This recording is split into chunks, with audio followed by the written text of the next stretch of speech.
What is up, ladies and gentlemen? I am so excited you are here. We're gonna learn together. This is the Tarver Academy Summer Professional Development. We're gonna learn. Learning's happening. It's going down today. We're about to get started. My name is Tyler. I run Tarver Academy. It's an online resource for teachers and students and educators, and it's a great community where people just get involved and learn and get better. And I throw resources to you guys, throw ideas around. It's just a lot of fun. Just a whole lot of fun, Tarver Academy. So if you need anything, I'm here. TarverAcademy.com has a ton of resources and things that you can go to check out. A little bit about me, just so you know, you don't think I'm just like, hey, here's a random YouTuber talking about, videos or whatever. My name's Tyler. I started out teaching high school math, and then I moved into a tech director / facilitator role. Then I was a principal of a school, 6th through 12th grade. 6th through 12th grade. Fun ages. That's good stuff, okay? Good stuff. Never any drama, 6th through 12th grade. No drama. And our school had waivers from the state, so we did a lot of online, we did a lot of blended, we did a lot of in-person learning, all the above. So we get to learn a lot, make some mistakes, do some stuff right, and try to learn from everything we did. Then after that, I went to central office, and I was director of curriculum instruction, and now I'm the dean of NLC College. And I'm so excited to be here, learning and growing with you guys. I'm also giving a little bit of time for people to jump in, get started, and we're about to go through some of the housekeeping stuff. We're gonna do a little check-in right now at the beginning, and then at the end of this video, at the end of this training, we're going to have a chance for you to get a certificate showing that you actually showed up and you did the learning, okay? I think that this training and the other trainings that you are gonna get the chance to be a part of this summer are gonna help you grow as an educator. And if you grow as an educator, all it does is help the students and the community that you live in. And so let's try our best to learn something, take something away from this that we can put in our repertoire and get better with. Okay, so the first thing I need you guys to do is I need us to check in, okay? And this check-in, what it does is it timestamps when you are here so that you might not need this later, but if your administrator or whoever comes back and they're like, how do I know you didn't just click to the end? This shows that you were here at the beginning. So you can scan the QR code that is on the screen if you have your cell phone. And on my phone with me, get your phone out. I'll use my wallet, Atlanta Braves wallet. Film that, you just hold your phone over that QR code that you see on the screen. You'll see something pop up at the top. Click that and it'll take you to where you can fill out that you were here. It's very short, very quick. I'm gonna give you a little bit of time to do that right now. Go ahead, scan the QR code, go to the website, check in, and when you do that, you will get an email. If you do not get an email immediately, this happened, I told you, I was a tech director for a long time, okay? I'd say a long time. I was a tech director long enough to know that if you don't get that email that you're filling out right now, it's because you typed your email address in wrong. That's exactly what happens. 19 times out of 19 and a half times, that's what happens. So go ahead and go to that. Remember, at the end of this session, there's gonna be another QR code that you're gonna scan that is going to give you the certification saying that you actually did the training. Both of these are time-stamped.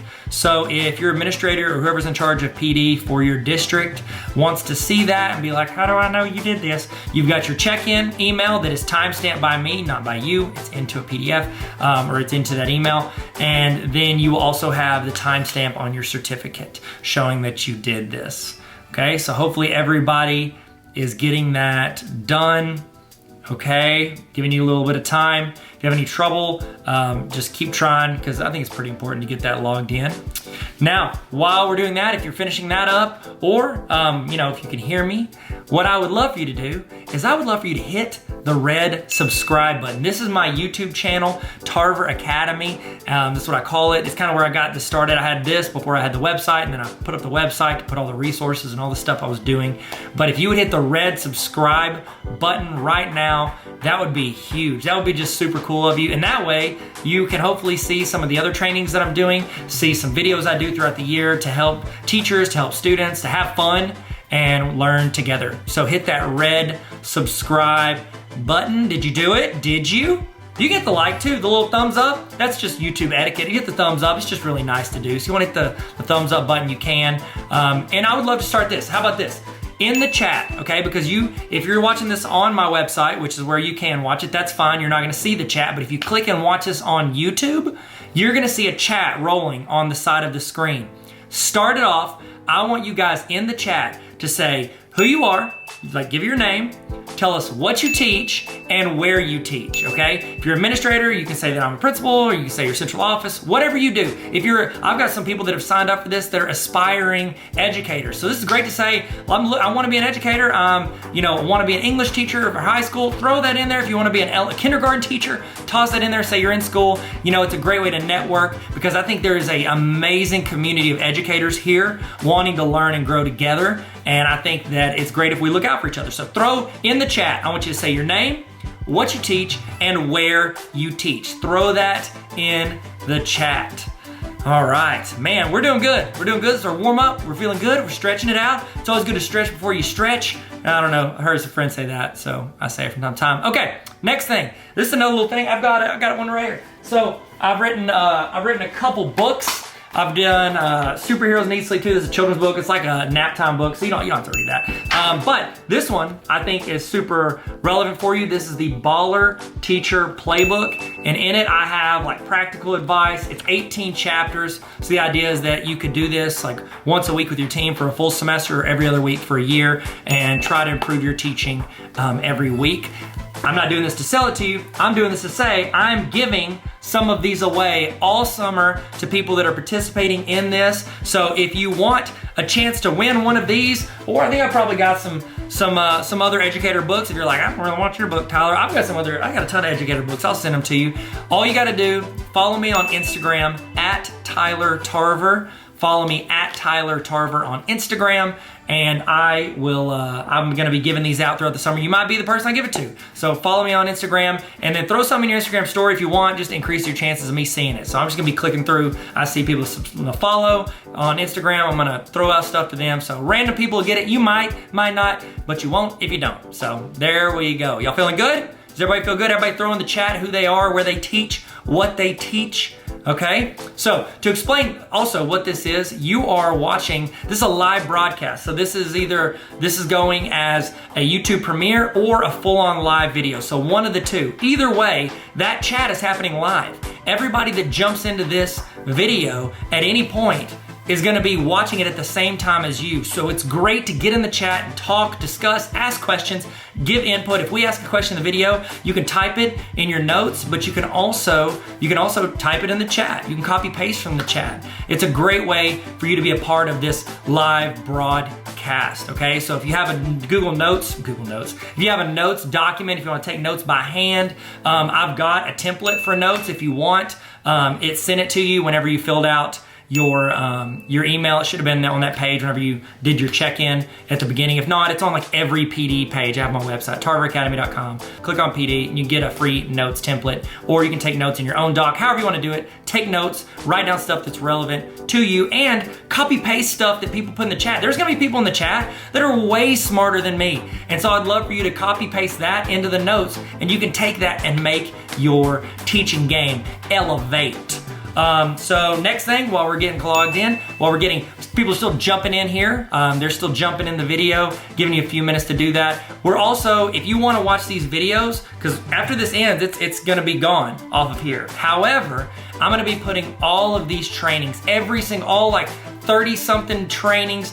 I think it's over like 120 hours worth of trainings. I'm putting all of that for people that join what I call the Tarver Academy Honor Roll. It's a small group of educators who are trying to get better every week, and I send out weekly emails during the school year to where you're getting templates, you're getting resources, back to school starter kits, you're getting templates for Google Forms, trainings, PDs, tons of stuff every single week delivered to your inbox, and also you have access to all of these trainings. That is available if you go to tarveracademy.com/honor roll if you want to. I think it's a great decision. I think it's a great decision. Nobody's in here. Who am I talking to? I'm not talking to anybody. Okay, y'all feel good? Y'all ready to start? Y'all feel good? This is a little warm up. We'll explain what's going on. Everybody feel good? 1 to 10. Put in the chat how you feel today. Or give me this, how about this? Give me an emoji of how you're feeling today. That'd be better, 1 to 10, or give me an emoji. I'd love to see it. Or just give me a word. You're like, I don't want to do an emoji. Give me a word. How you feeling today? And let's get rolling. Remember, input in the chat, take notes, learn, grow. Welcome to the best professional development that you're gonna do. Not guaranteed, but it's an opinion, but it's also true, but it might be biased, but it's gonna be a great summer. It's gonna be a great training. Hope you guys learn something. Hope this adds you value that you can then bring to your students and make your school, your community, yourself better in some way. Guys, we're about to get started. Y'all excited? Y'all ready? About to do this. Let's get ready to learn and have fun. Tarver Academy. Let's go. Let's go. Hit it. Hit it. Let's go. Welcome to the Resource Creator Starter Kit. What is this? What is this session about? Well, hopefully you've read the description, but if not, I'll kind of summarize it for you and how we're going to do today. I think that one of the things that I love doing and that I've found over the past couple of years that has been something that I've leaned into is creating resources that add value to educators. Okay, so teachers, administrators, pretty much anybody that I think can benefit. And here's my thing. I want to save people time. That's one of my key things. So everything I do, I'm trying to help teachers, whether they don't have to look for it and find it, or they can save them time in their classroom, help them be organized.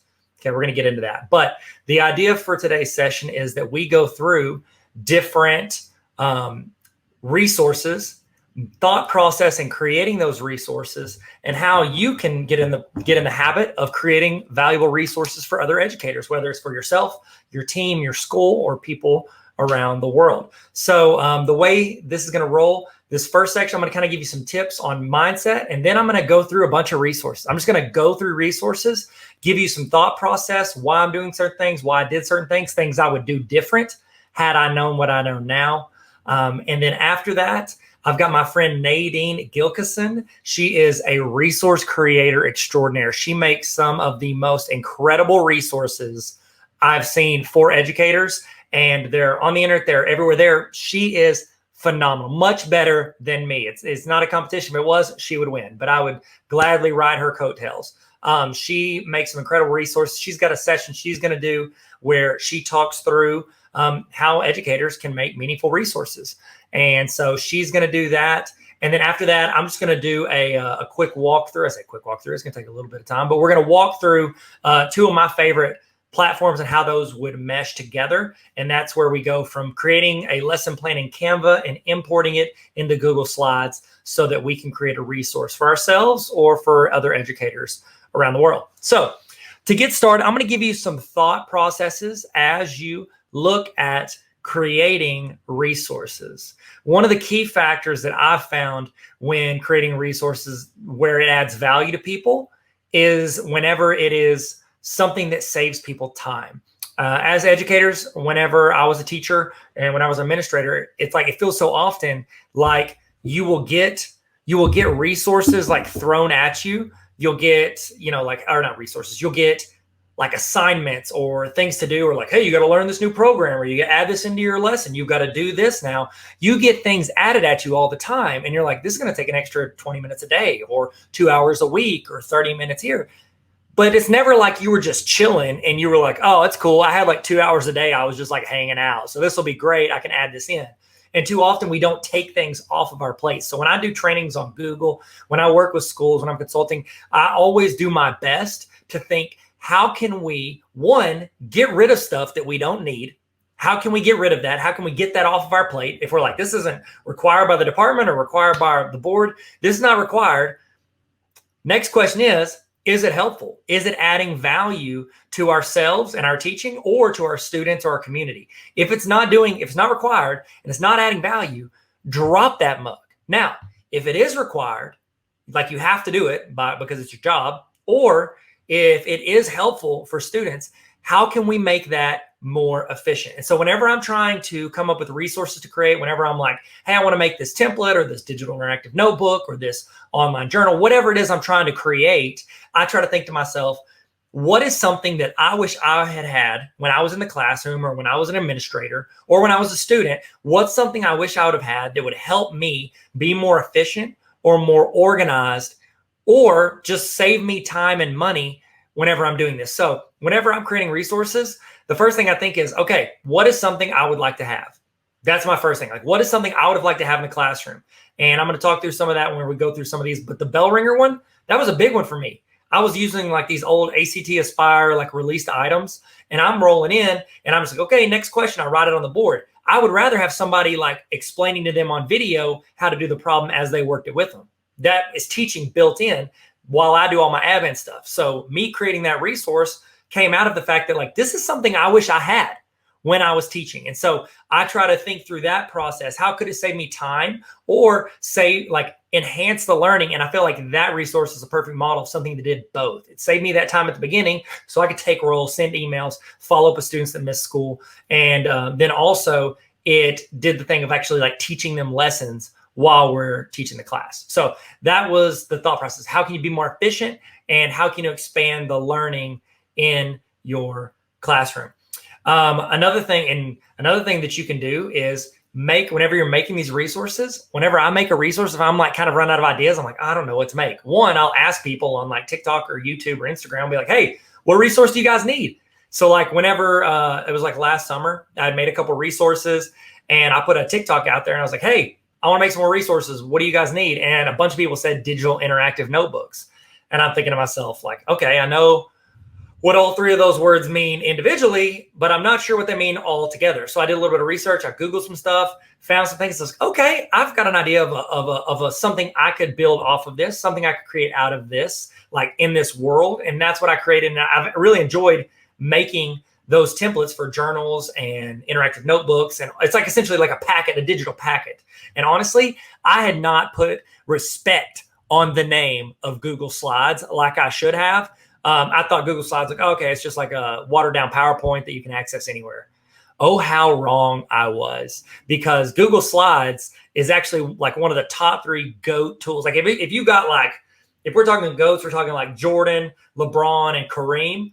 That's got to be Google Forms. It's got to be Google Slides, and it's got to be Google Classroom. Like those 3 are the GOATs when it comes to, Google Workspace for Education programs.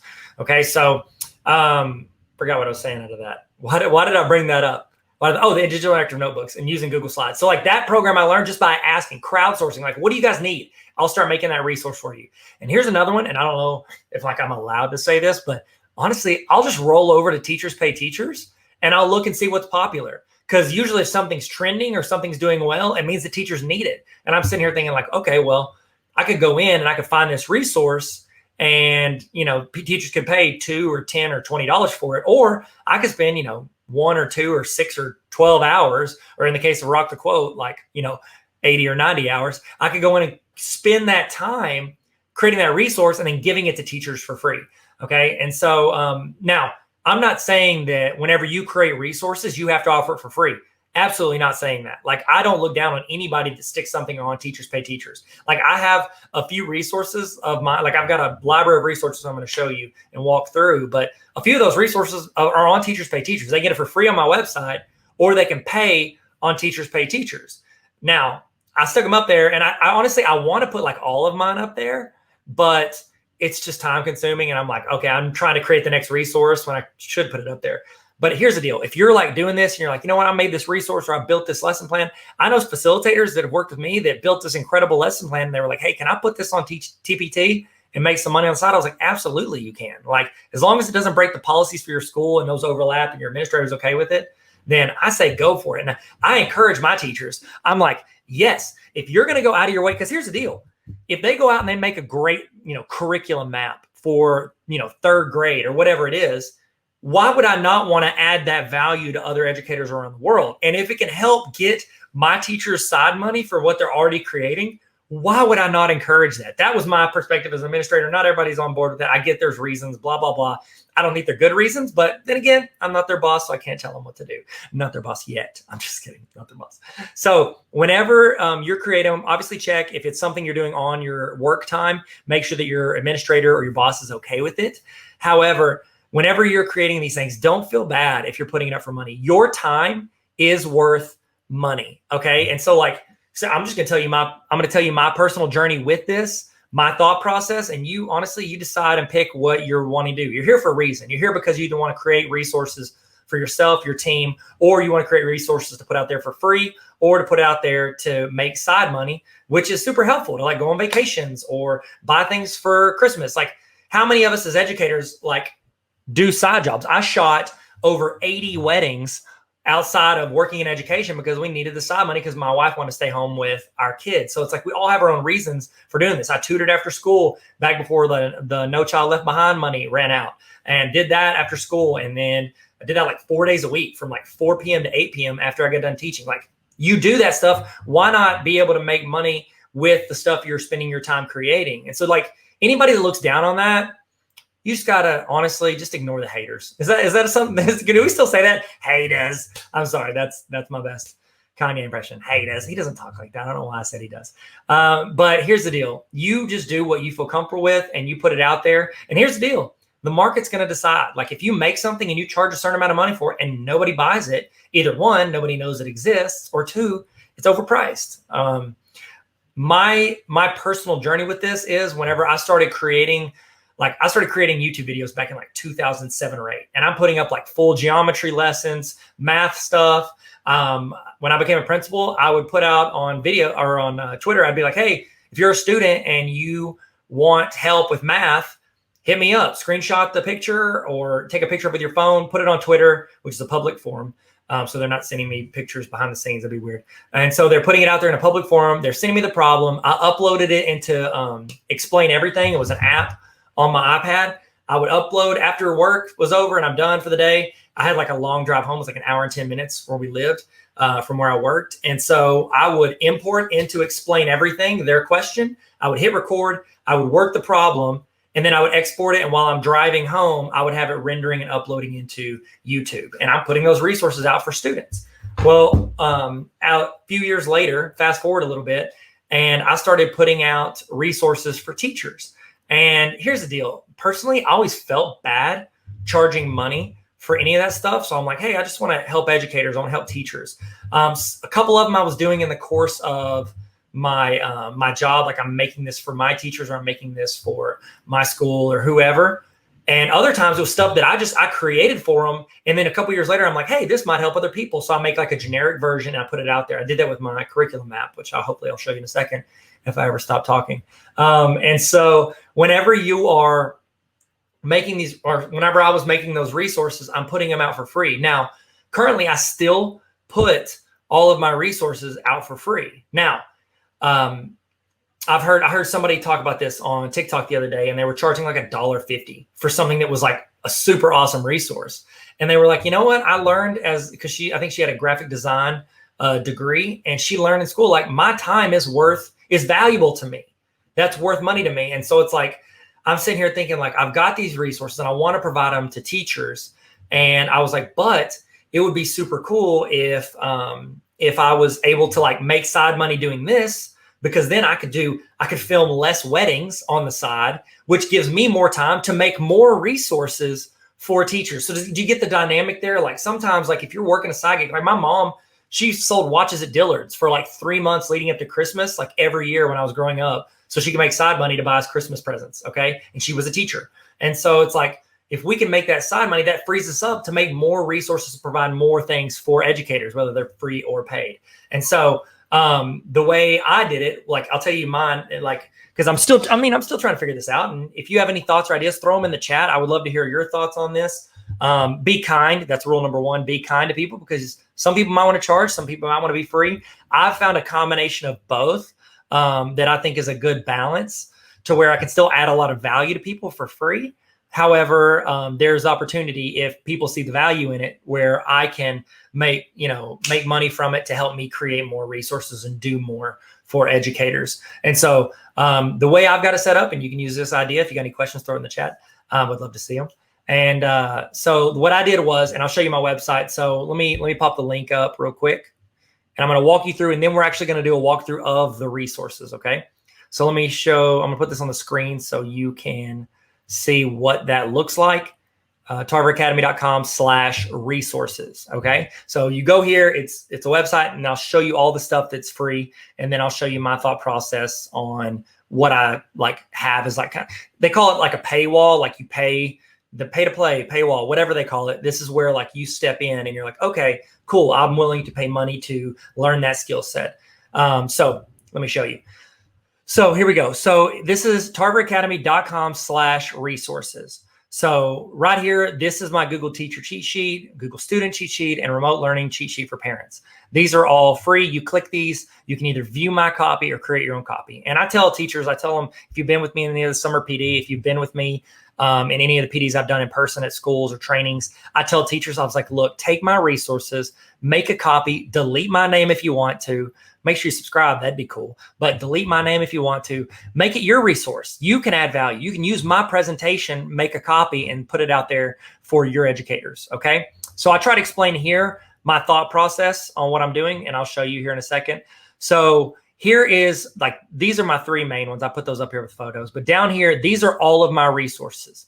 So everything over here on the left, you see like digital interactive notebooks, you got lesson plans, team meeting agendas, all this stuff right here are free resources. If you click on that or anybody clicks on that, it's going to request them to make a copy, and then they have that. They have that template that they can edit and change and make theirs. I don't have access to it. Now, my thought process on what I can like essentially, make money from this, because a lot of these resources, a lot of these things cost, these almost everything on here, or I say that, literally everything on here, if it's created, it's on TPT. Like somebody's probably making a version of this on Teachers Pay Teachers. Now, I will say this is not cool.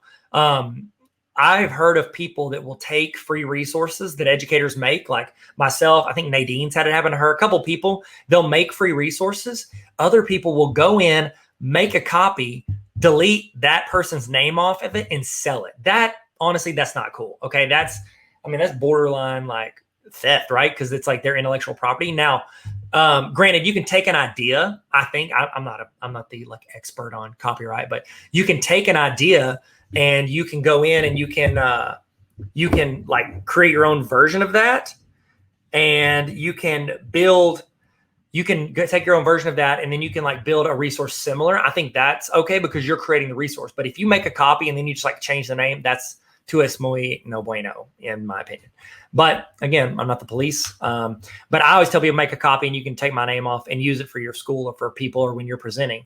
So here we go. So these are all like resources that I've created that are completely free to educators. Okay. They're completely free to educators to make a copy and use. Now, where my thought process was like, what value can I add outside of this so that people would actually pay money and do? And so one of the things, I've got two. Okay. So I started out doing a Patreon. Does anybody in the chat, have you ever heard of Patreon? And then if you have heard of Patreon, are there any Patreons that you actually pay money to? So I'll show you two Patreons. So the first one, I'll show you my friend Retro Rick, and then I'll show you mine. So Patreon Retro Rick. Okay. So my friend Rick Hutchinson, he has a YouTube channel called Retro Rick. It's where he takes like 80s and 90s like retro gaming stuff, and he goes in and he like makes videos and puts them on YouTube. Well, he was like, this is great, and I'm spending a ton of extra time in my spare time creating this stuff. How can I make money out of this so that it helps my family? My wife started staying home. We just had another kid. And what he did was he is creating 80s and 90s nostalgia videos. Now, his videos are free to watch on YouTube. Now, what he does is he essentially, if you want to join his club or his membership, it's almost like a country club, if you will. If you want to join his membership, you would go in and pay $3 a month. And with that, you get like 20% off anything that he sells in his Instagram store. You get to help choose the topics of videos. You get like certain materials for buying and reselling to work on your side hustle. So like he's got a spreadsheet of popular like DVDs and video games where people that are going to like Goodwill or yard sales can buy them and flip them and make some money. And then on there, he'll have like all these videos. So like here's his trailer video. And then these are all things that you can unlock by joining. And $3 a month is not bad if this is something you're into. Now, granted, we're all educators. So, and I don't know of a ton of educators that are a ton of educators that are doing this. If they are, cool, great, more power to them. Throw in the chat if you know any educators that are doing Patreons. I've got one. I'm not saying you should go do it, but I'll show you if you want to take a look at it. It's patreon.com/Tyler Tarver. And my thought process from this was all of these resources are free to use for your classroom.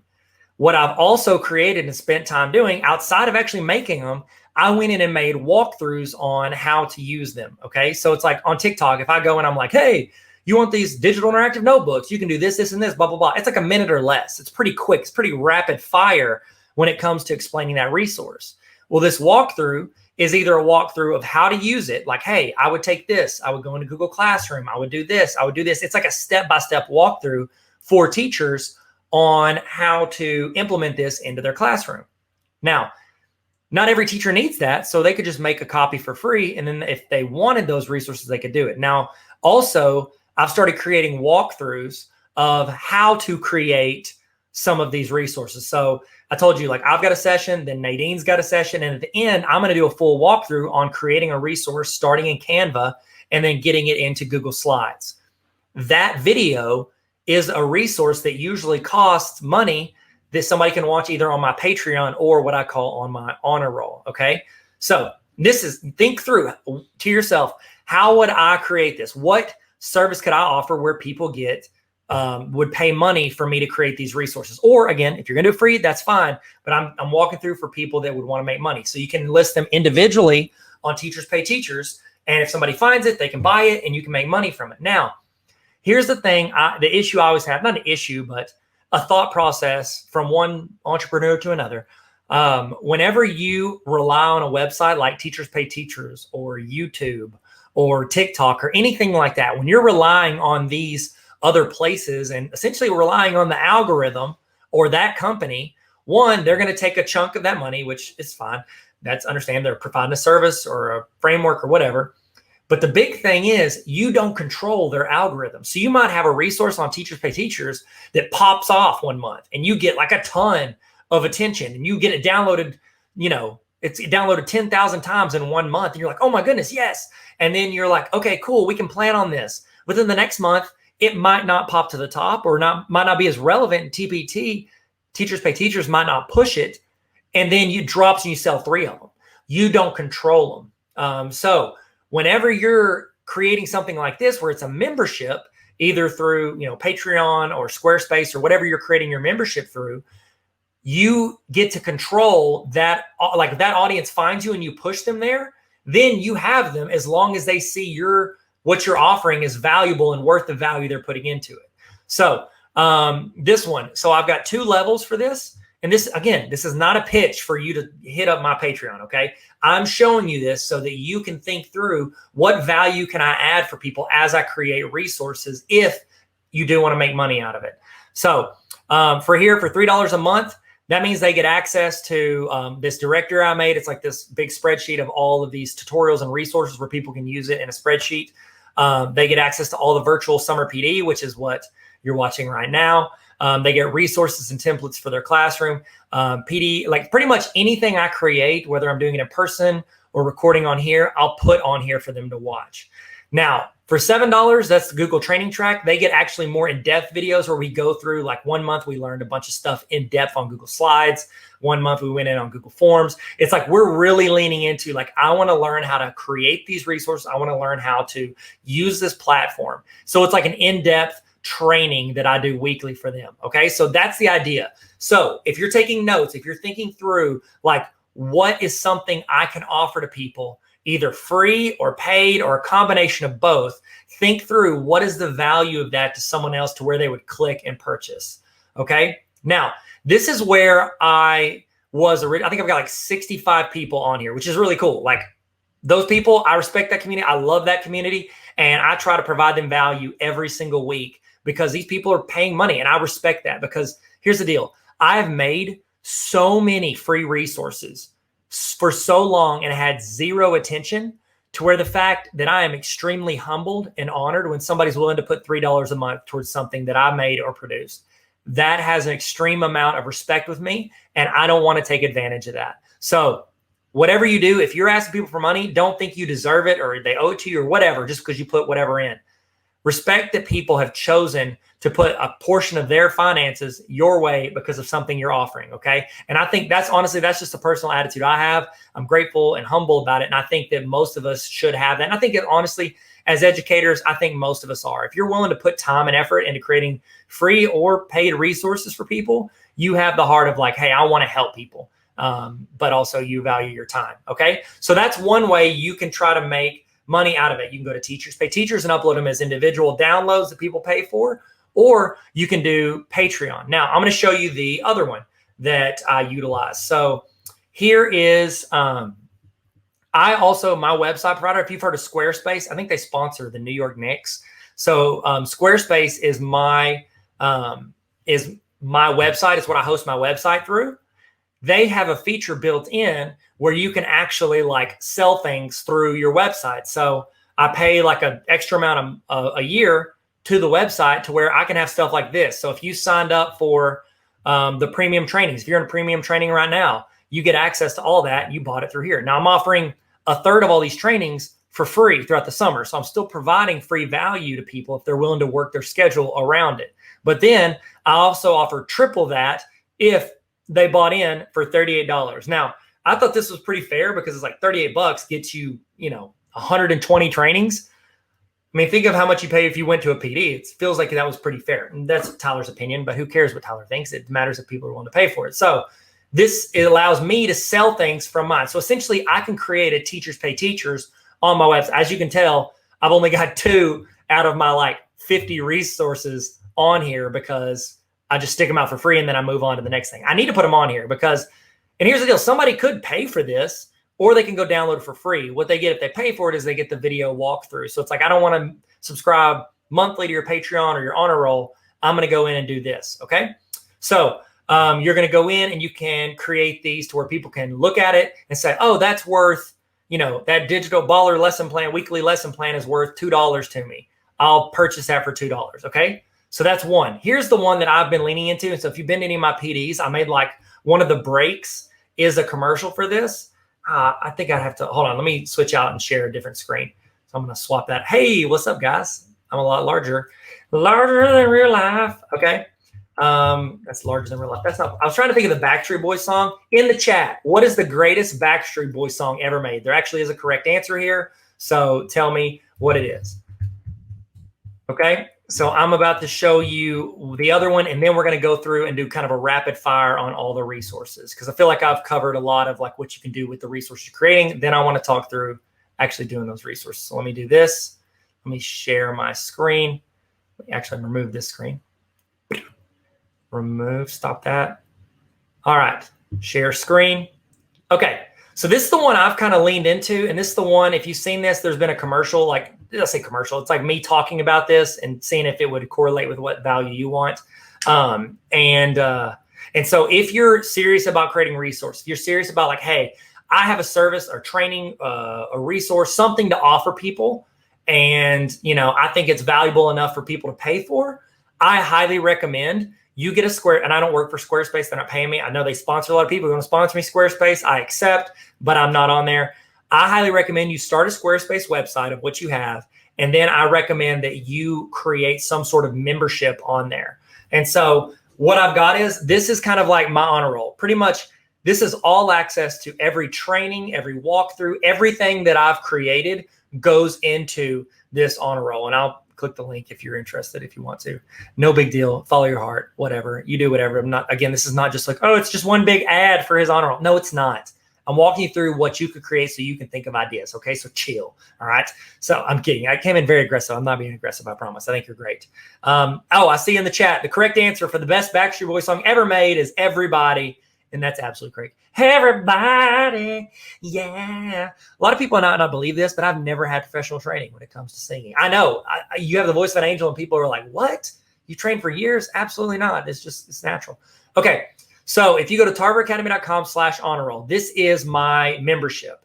So what I did was I set it up to where it's like a yearly membership for people. And here's what that looks like. Okay. Again, guy that creates 99% of what I create is free, completely free to people. For that 1% though, that want to go on and learn and have access to stuff, I put in this honor roll.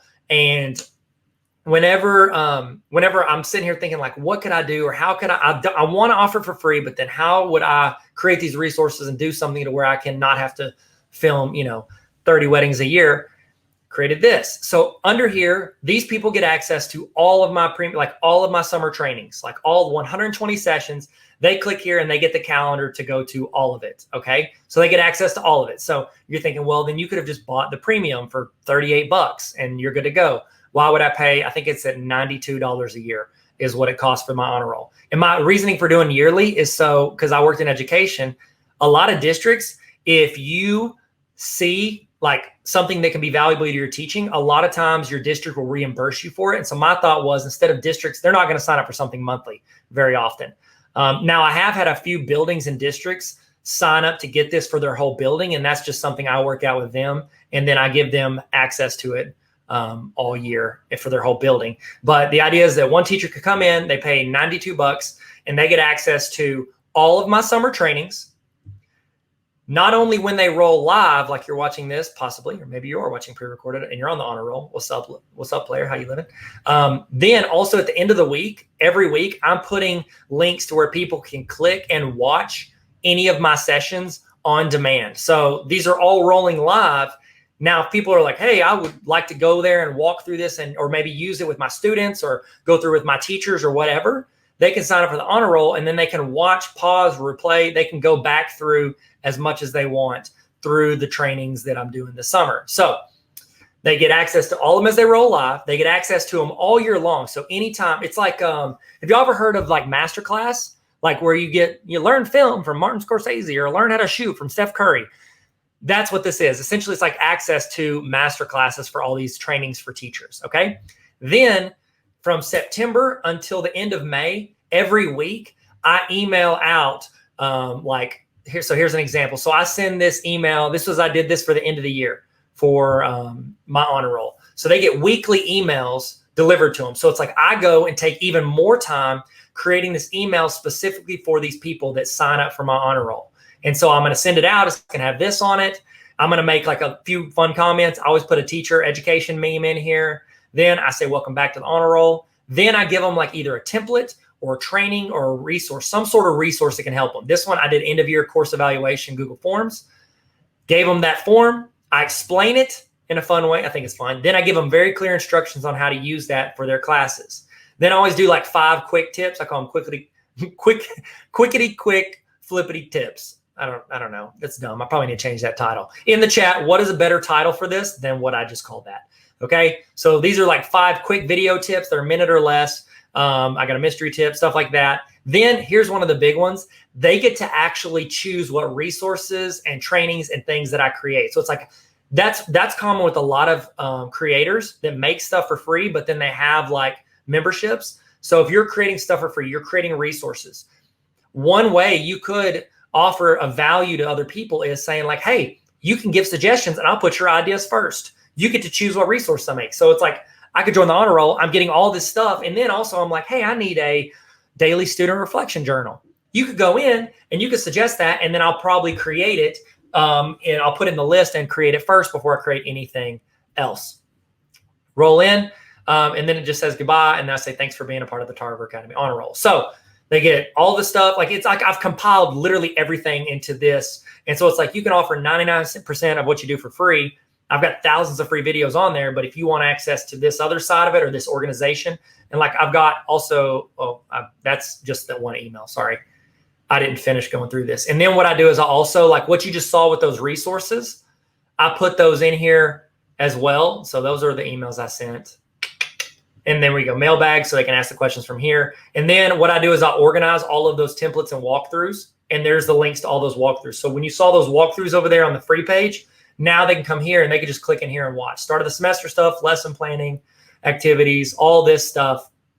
And then they get access to a bunch of other resources I've created and then all these other quick tip trainings. So essentially, it's like my kind of tagline I've used recently is Netflix for teachers. So when you're creating it, if you're building this membership, we can talk all that. I think I have a session called like, what is it? What is this? Let's actually click on it and find it. So if you're rolling in and you're like, I want to see, oh, sorry, I clicked back. It's something about creating, like if you want to actually create the stuff for social media, I think is what it is. That's what it is. So, okay. So that's the idea. So think through if you're wanting, like if you're wanting to just be like, no, I'm just going to make it, put it for free. Cool. Get a website. I recommend if you're going to use it here, if you're just going to put anything link in bio, or if you're going to put it on a website, here's the website I recommend, and it is free. They have paid versions, but the free one's totally fine. I don't see it. Where is it? Oh, here it is. Go to bit.ly/Tarver Solo.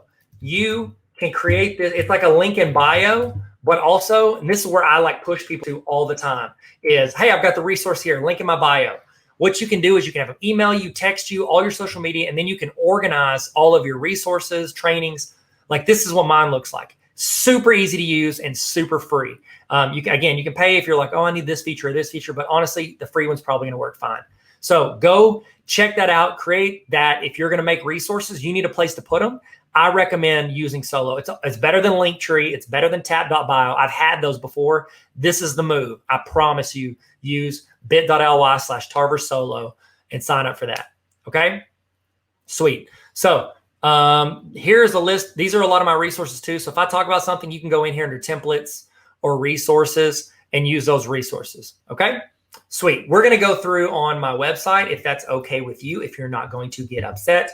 But I'm going to go to tarveracademy.com/resources, and we're just going to do kind of a rapid fire talk through of all these resources, how I created them, why, stuff like that. I'm not going to sit there and go like, oh, walkthrough. That would be like a 20-hour video if I'm doing walkthroughs on all this. But I do want to talk through some of these resources and the thought process behind them, and then what you could possibly do to get them out to the world. Okay, so let me switch this in case somebody bounces in. Let's give them a link to where we are right now. Excellent. tarveracademy.com/resources. Okay, so this first one, this resource, this is a fun one to make. So right here, I've got the Google Teacher cheat sheet. When we went and everybody's having, like the pandemic hit and everybody's having to learn on their own, or not saying learn on their own, they're having to learn on the fly. They haven't used technology. I had the chance to be like super involved with using Google and Drive and all this stuff. Not Google and Drive. Why did I say that? Google and all of the programs inside of Google. I've been using them for several years because we did like an online school, blended learning. I was a principal and I just had to learn it in the process of what I was doing. And so I've been creating Google resources and doing trainings and stuff for years. And then when that hit, I was like, oh goodness, these teachers need help with a lot of this stuff. Now, before I show you that, I want to show you, I'm going to show you what happened before that. Okay, so you ready? So if you go to bit.ly/gtarver, okay, bit.ly/gtarver, it's going to go to what I call is the Google Certified Level 1 Educator cheat sheet. Okay, so this was like the first, I've made videos for years. I've made a couple templates. This was the first like monster resource I made, like one that took me well over like 100+ hours. That's an exaggeration. I'd say, I mean, it was like 3 hours a night, every night for 3 months. I'd say overall for literally making the videos, putting it in here, all this stuff, I mean, it took well over minimum 40 to 50 hours. I'd probably say closer to 70 or 80. I'm literally just guessing. I have no idea. In the chat, how many hours did I spend on this? You can tell me. So here's what I did. I had a resource. There's a resource from a Google trainer named Eric Kurtz. He's fantastic, okay? Fantastic educator, great resource creator, awesome for teachers. So his name's Eric Kurtz. Eric had a checklist of skills people could use or skills people needed to know if they wanted to be a Google Level 1 certified educator. So I'm sitting there and I'm like, dude, this, and I know Eric, we've made resources, we've done trainings, I've seen him at conferences, super cool guy. And I'd like admired a lot of his stuff. And I saw this checklist and I'm like, this is incredible. Like this is the checklist. It's all these skills. And he had listed all of these.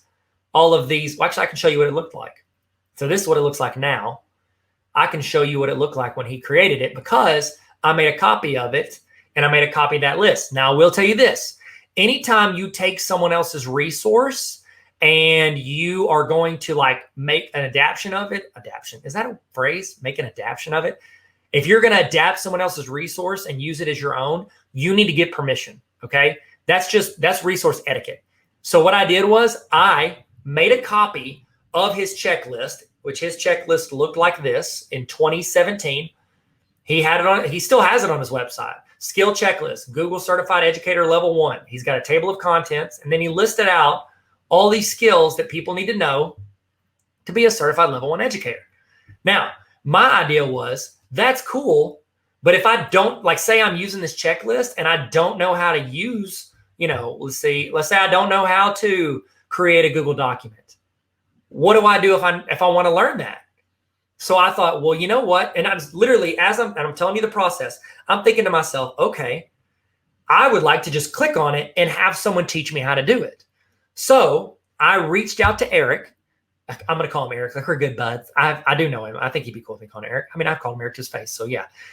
So I reached out to Eric Kurtz and I was like, hey man, this resource, incredible. I love what you've created.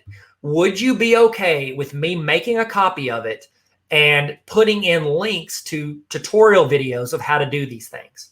And he said yes. If he had said no, I would not have done it. I would have been like, oh, okay, well, I'm doing it anyways. I would have made my own list from my own thought process and tried to build it out. Now, he said yes, of course you can, and I don't even know, he may have asked for credit. I don't even know if he asked for credit in it, but I left, like, right here, videos by me, and then list by Eric Kurtz. So the list is right there. You click it and you go to his website. And I think it's in the footer too. If not, I've taken the footer. Nope, he's in the footer. Me and Eric and I are both in the footer as well if you want to go check him out.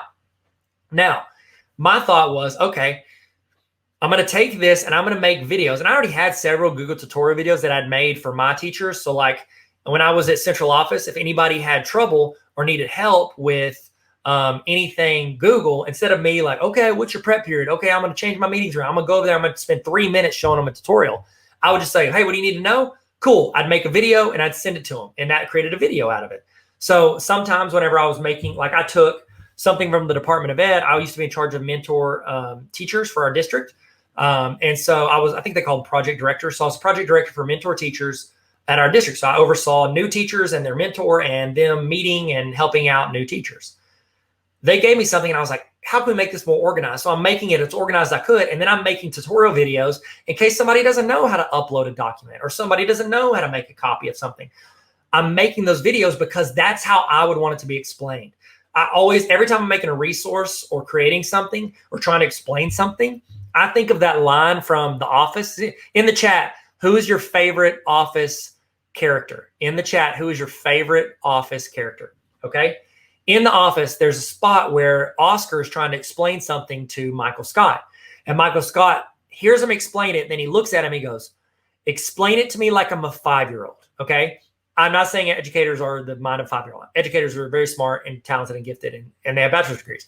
So they're very smart all the way around. However, if you jump into something without context or you don't understand what's being said, you're confused and you want to check out. So whenever I'm creating something or when I'm wanting to like walk somebody through something, I want to give tutorials on literally everything I can to help them in the process. Okay. So I was making those videos and I was like, all right, I'm going to start attaching them in here. And so what I did was I just started create like every night from like 8 p.m. to midnight, I'm sitting here recording videos on my computer, and then I'm importing them into Final Cut Pro, and then I'm exporting them, and then I'm uploading them into YouTube. And so I'm sitting here making these videos every night, and you can see my progress. Like this is me working on it. So like, here we go. All right, here's one I did. I was working on it at 11 p.m., June 3rd, 2019. I think I had them all in. Oh, let's go back. Let's go back further. Where we're going, we don't need roads. What is that from? In the chat, what is that from? Where we're going, we don't need roads. So here we are. So my process was, okay, I'm going in and I'm making videos for all this. I'd made all the Google Drive videos. I made all these docs ones. Now, if it was red, that meant that I had recorded it, but I had not uploaded it yet. So I wanted to make sure I didn't like do it again. So you got to figure out your process when you're creating these resources. And I'm going in and I've still got all these to go. So I went in and made tutorial videos for every single one of these instructional things that Eric had. So I took his list, made a copy, edited it to make all these links on there. And then now if somebody's like, oh, I want to learn, I want to pass the level 1 exam, I need to know how to create a Google Doc, they can click this. It goes to a YouTube video here. Now, see how I integrated Google Docs with YouTube? like you can mash across these different platforms.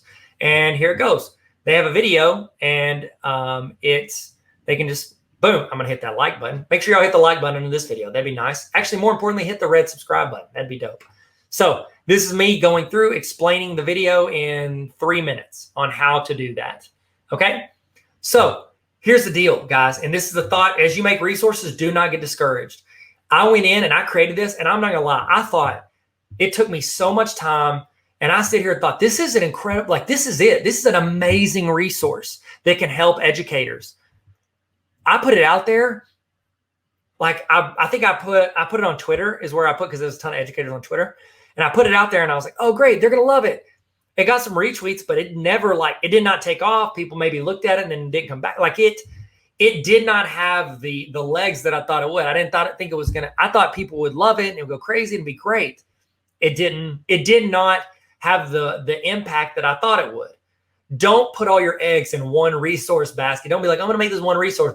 Okay. I mean, actually, Nadine's got a couple resources that, like, I think everybody used at least 5 times. They're absolutely incredible. And so whenever you are creating these, you put it out there, you give it as much marketing as you can, but keep in mind this. Okay. So I did all these videos back in like 2019, I think, is when I finished this, put it out there, boom, here you go, world. And the world's just like, meh, we're good. Then the pandemic hit and everybody started working on their stuff at, like, from home. Like, they're working remotely, they're working virtual, like they're trying to learn all this stuff like on a whim. And I'm sitting here thinking, I just recorded like 300 plus Google tutorial videos that might help teachers during this time. However, I said, hey guys, here's the skill checklist. Sometimes it's not about the resource you made, it's about the package you're putting it in. So let me show you something right here. I took this, and this is a lot of videos. Well, more the better. Sometimes we need to simplify those resources. And what I did was I took that and I repackaged it into a Google cheat sheet for teachers. When I made this resource and put it out there, it's not like I had to go in, like, all these links, all these blue words are tutorial videos. Guess what? I made them a year before the pandemic. And all I'm doing now is bringing out the ones that are the most important, and I'm tossing them in like, okay, here's some stuff for Google Classroom you're probably going to hit trouble with. Docs, sheets, slides, forms, meet. I'm going in and I'm like, I've already got all this stuff. I've already created the content. I just need to figure out how to package it so that it can help teachers the most. And again, teachers like it to be simple and clear so they're not confused. Look at this. This is not that other sheet was like 8 pages. It was kind of overwhelming. Here, it's just like, oh, picture, Google Classroom, click, go. YouTube, boom. Here's also Nadine and Eric. I put both of them in there. Here's the deal too. If you're kind with your resources, Nadine and Eric are some of the most kind, helpful people that I know in education on the internet. And so what am I going to do when I'm making this? I'm definitely going to push their stuff. People remember the people that are out there for themselves and the people that are out there to help people. And so I hope that I'm resonating that. Like, this list, I know both Nadine and Eric. I was in the Google Innovator thing with Nadine. So I met her through that. She's fantastic. I got the chance to, like, say, oh, this is a great person that's doing great things. I'm going to promote her every chance I get. Eric, super cool. Whenever all he did was say, sure, man, use my resource. And now I'm literally promoted him today. I will continue to promote him for as long as I can, and I'll talk about him. Yay Math. I've met this dude. He has a math YouTube channel. I could easily be jealous that he's got way more subs than me. But you know what? I connected with him. We talked on the phone about, like, education, entrepreneurship, YouTube for a while. Love this dude. Great guy, super kind and helpful. I would love to do more stuff with him. I'm going to promote him. As you're in the process of creating and doing, do not get in a silo where you're like, oh, I'm just going to create this and I need to push people to my stuff. Y'all don't look at their stuff. Like, Nadine and Eric have resources that if you like that, you don't need my resource. Guess what? Cool. If they helped you, that's my goal. There was an entrepreneur. There's a guy that said it this way. If you want to build the biggest building in town, there's 2 ways to build it.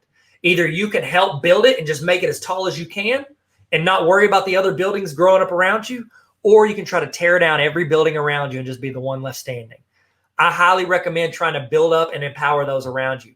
I've met Tyler DeWitt. I've met, let's see who else. I think there's other math guys. I've met Patrick JMT. These people I'm promoting. Mr. DeMayo, super great dude. My kids love his videos. I'm going to promote him every chance I get. Then these resources, these were things, some of them I'd already created, some of them added since. These are full trainings. I had already done this stuff and put it out there for nobody. And then I put it in this. Now, here's the deal. Even just putting it in this didn't get it out there. It didn't market it out to the world. But I'd been pushing it out on YouTube. I'd pushed it out on Twitter, and it never really popped off. Then I got on an amazing little app called TikTok. Shout out TikTok. If you're on TikTok, in the chat, let me know your TikTok handle. Okay, I would love to see your TikTok handle. Throw it in the chat. Here's the deal. TikTok has an algorithm where it helps you find communities. I'm sitting there and I was making just dumb videos about me like pretending to dunk a basketball, but really falling into a swimming pool. Okay, that was just doing that for fun because I thought that's what you're supposed to do on TikTok. I did not know there are these communities based on different interests. And there's an incredible Teachers of TikTok community. And so I get on there and I see a couple tutorial videos like, oh, cool. I'll promote this Google Teacher cheat sheet. I toss it on there and it got like, I don't know. I mean, it wasn't amazing, but I got like a couple, like 100 or 200,000 views on this resource, and people are clicking my link in my bio, and it's helping teachers for free. That's what essentially kickstarted. Like, I had years of creating resources where barely anybody paid attention except for people I'm like visiting in person. I'm like, hey, here's this resource. Here's this. Here's this. It just takes the right moment and the right community and the right algorithm a lot of times for it to pop off and get the attention of people to where you can help more and more people. Now, I'm throwing this out here, and all it did was repackage that other thing I just showed you. All it did was repackage my other one, organize it, and then give it to teachers to use. So when you're creating resources, make it as simple as possible, make it as organized as possible. Then think of how you can repackage that and add resources to people. Now, here's another way I repackage that same exact resource to add value to teachers. It is under my, where is it? It's slides intro help page. Okay. So I took those that essentially Google cheat sheet for teachers, or actually I think I took the one, I made a copy of that one and I adjusted some of the links and made it applicable for students. Boom. The first resource, building those videos, took 50 plus hours. Making the teacher cheat sheet took 3 hours, one Sunday afternoon. Took 3 or 4 hours. Making the student cheat sheet took like less than an hour. Making the parent one took like 30 minutes. So it's like, as you keep building off of your other resources, you can save a ton of time to where you can go in and make more versions of different resources. Catholic Bahamas School, what's up? It's great to see you guys. I think I get the chance to talk to you guys pretty soon. Thank you for the commitment to building and empower those around you. I really appreciate that. And I'm looking forward to chatting with your teachers, and I hope I can add them value. And I'm working with some of their teachers. They're an awesome community, or the people I'm emailing seem super incredible. So I took that original, those videos, which were just on YouTube. I'm like, oh, I'll just put them on YouTube. Then I package them on the resource level 1 checklist. Boom, that's a resource. Then I repackage that into the Google cheat sheet for teachers, students, parents. Then I was like, you know what else would be helpful? Is if that cheat sheet was even more accessible and you actually had that in like every presentation you do for your students, every assignment you give in Google Slides. So what I did was I repackaged it and put it as a slide in Google Slides. Take your resources. When you're building all these resources, think of how you're cross-promoting and doubling up, because what might be super helpful for one group a certain way could help another group another way. It's honestly, it's that whole Google mentality that is like, you know, if you want like, I'm doing a training on Google Slides and you're like, well, how do I make a copy of something? There's like 5 different ways to make a copy of a document in Google Docs. But whenever you go and find these different avenues where you can add these resources, okay to make a different version of what you've already got. You don't have to be like, well, I kind of did that already. No, repackage it and use it for somebody else and then apply it to their situation. So that's a thought process. As you're creating resources, think of how you can use those resources and build and not start from scratch every single time. Okay, a good example of that was, I told you people said they wanted a digital interactive notebook. So I went in and I created a digital interactive notebook. Okay, I've got a weekly version and I've got a full semester. Guess what? Once I made the weekly version, then I'm just selecting the week, copy and pasting, and I'm doing it 18 times. That's now a semester. And all I did was add in like a navigation bar. Okay. So you can think of how to duplicate your resources and make different options you can make different options on what people are getting, because some people might want a weekly one. Some people might want a full semester. It took me an extra 10 minutes to make that other version. So why not go ahead and do that? And why not go ahead and do that so that you can have multiple resources for different people and different avenues. Okay. So right here, hey, my dog joined us. That was the door. Sorry about that. So you go in, and the idea for this interactive notebook, I'm sitting here thinking, what is one? It's okay to put like something describing. So at the beginning of most of my resources, I've got like a short letter, like, hey, here's a resource. If you would, please subscribe to my stuff on Instagram or TikTok, where I do more tips to help teachers. So it's okay, because you're getting, especially I don't feel bad because I'm giving a free resource. It's okay to be like, hey, here's some more free areas I can add you value. And then down here, I have like an upgrade your resources. So it's like, here's all this free stuff where I can add you plenty of value. But then down here, if you really want to upgrade it, these are some other things you can do. You can buy my book. You can do summer PD, which you're in right now. What's up? You can do the honor roll, all that stuff. So it's okay to put that in there as an option. Now, if they don't want that, they're like, oh, but I got to give this to my students, blah, blah, blah. They can hit delete. Bam, it's deleted. No more slide. That wasn't hard. Okay, so like if people cry about it, guess what? Don't be mad about the free resource that I just gave you. So Chilio, it's Coolio, not Chilio. Coolio's pretty Chilio though, okay? Coolio was by far one of the most underrated rappers in the rap game. Am I right, guys? Am I wrong? Am I right? In the chat, who is your favorite musician from the 90s? Tell me in the chat. I would love to hear it, okay? So the idea with this notebook is that it's essentially an organization tool for teachers to kind of lay out the week for students and then assign it in classroom and make a copy for every single student. So as I'm creating this resource, that is my mindset. That is what I'm thinking as I'm going in and creating this resource. I'm thinking, how can I make this where a teacher can go in, edit a couple things or change a couple things or fill in a couple things, and then they can assign it for their students so that it's like the easiest way for them to do it. So a lot of my resources may be a little generic. So like the math stuff, like that's for math teachers. The rest of this stuff, I'm like, how can they apply this to multiple like subject areas or grade levels? Any grade level, I would say, I mean, even as early as kindergarten could use it, because you could give this to parents and show them how their week's going to be laid out. Then look, I made that resource earlier. Guess what? I'm going to put it in this too. Important links, Google Help videos, copy, paste, put it in here. Took me a few minutes. I've got that resource, which if you look at the the videos and all the, took me hours to do. Now I've already got it. I'm repackaging it inside of another resource. So always think about how they can overlap. Then I made this little attendance map because we had a lot of people that were like, my students are working virtually. How can they do this? I'm thinking through, well, what would be an easy way for students to clock how they're working and when they're working and put it on there. So I put this in here. Guess what? If a teacher doesn't want it, you delete it. Now, here's the cool thing. If you're like, oh no, you deleted it.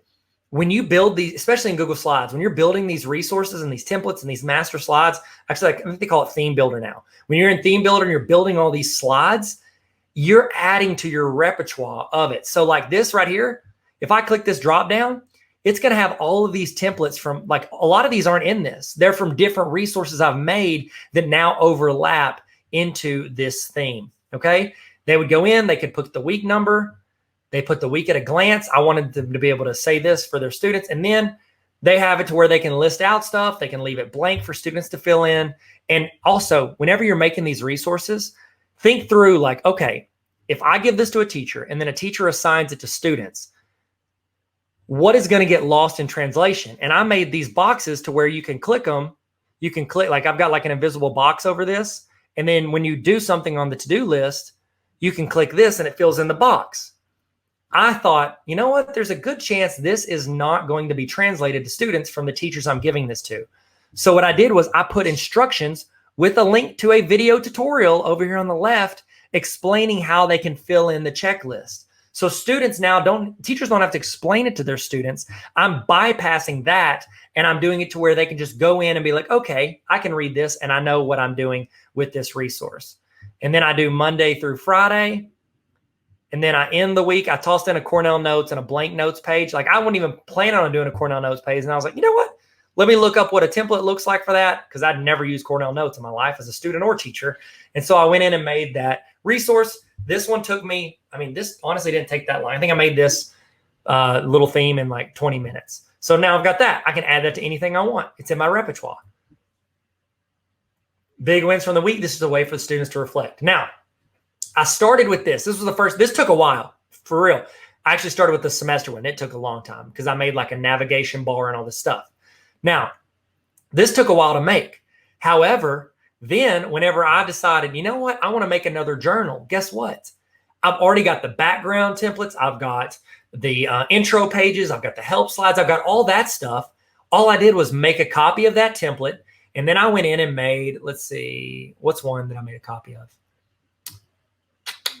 Let's see, you could do the daily student reflection journal. I was like, that's a cool journal. What's a journal teachers could do at the beginning of any class to where they could go in and they could build a copy of this, okay?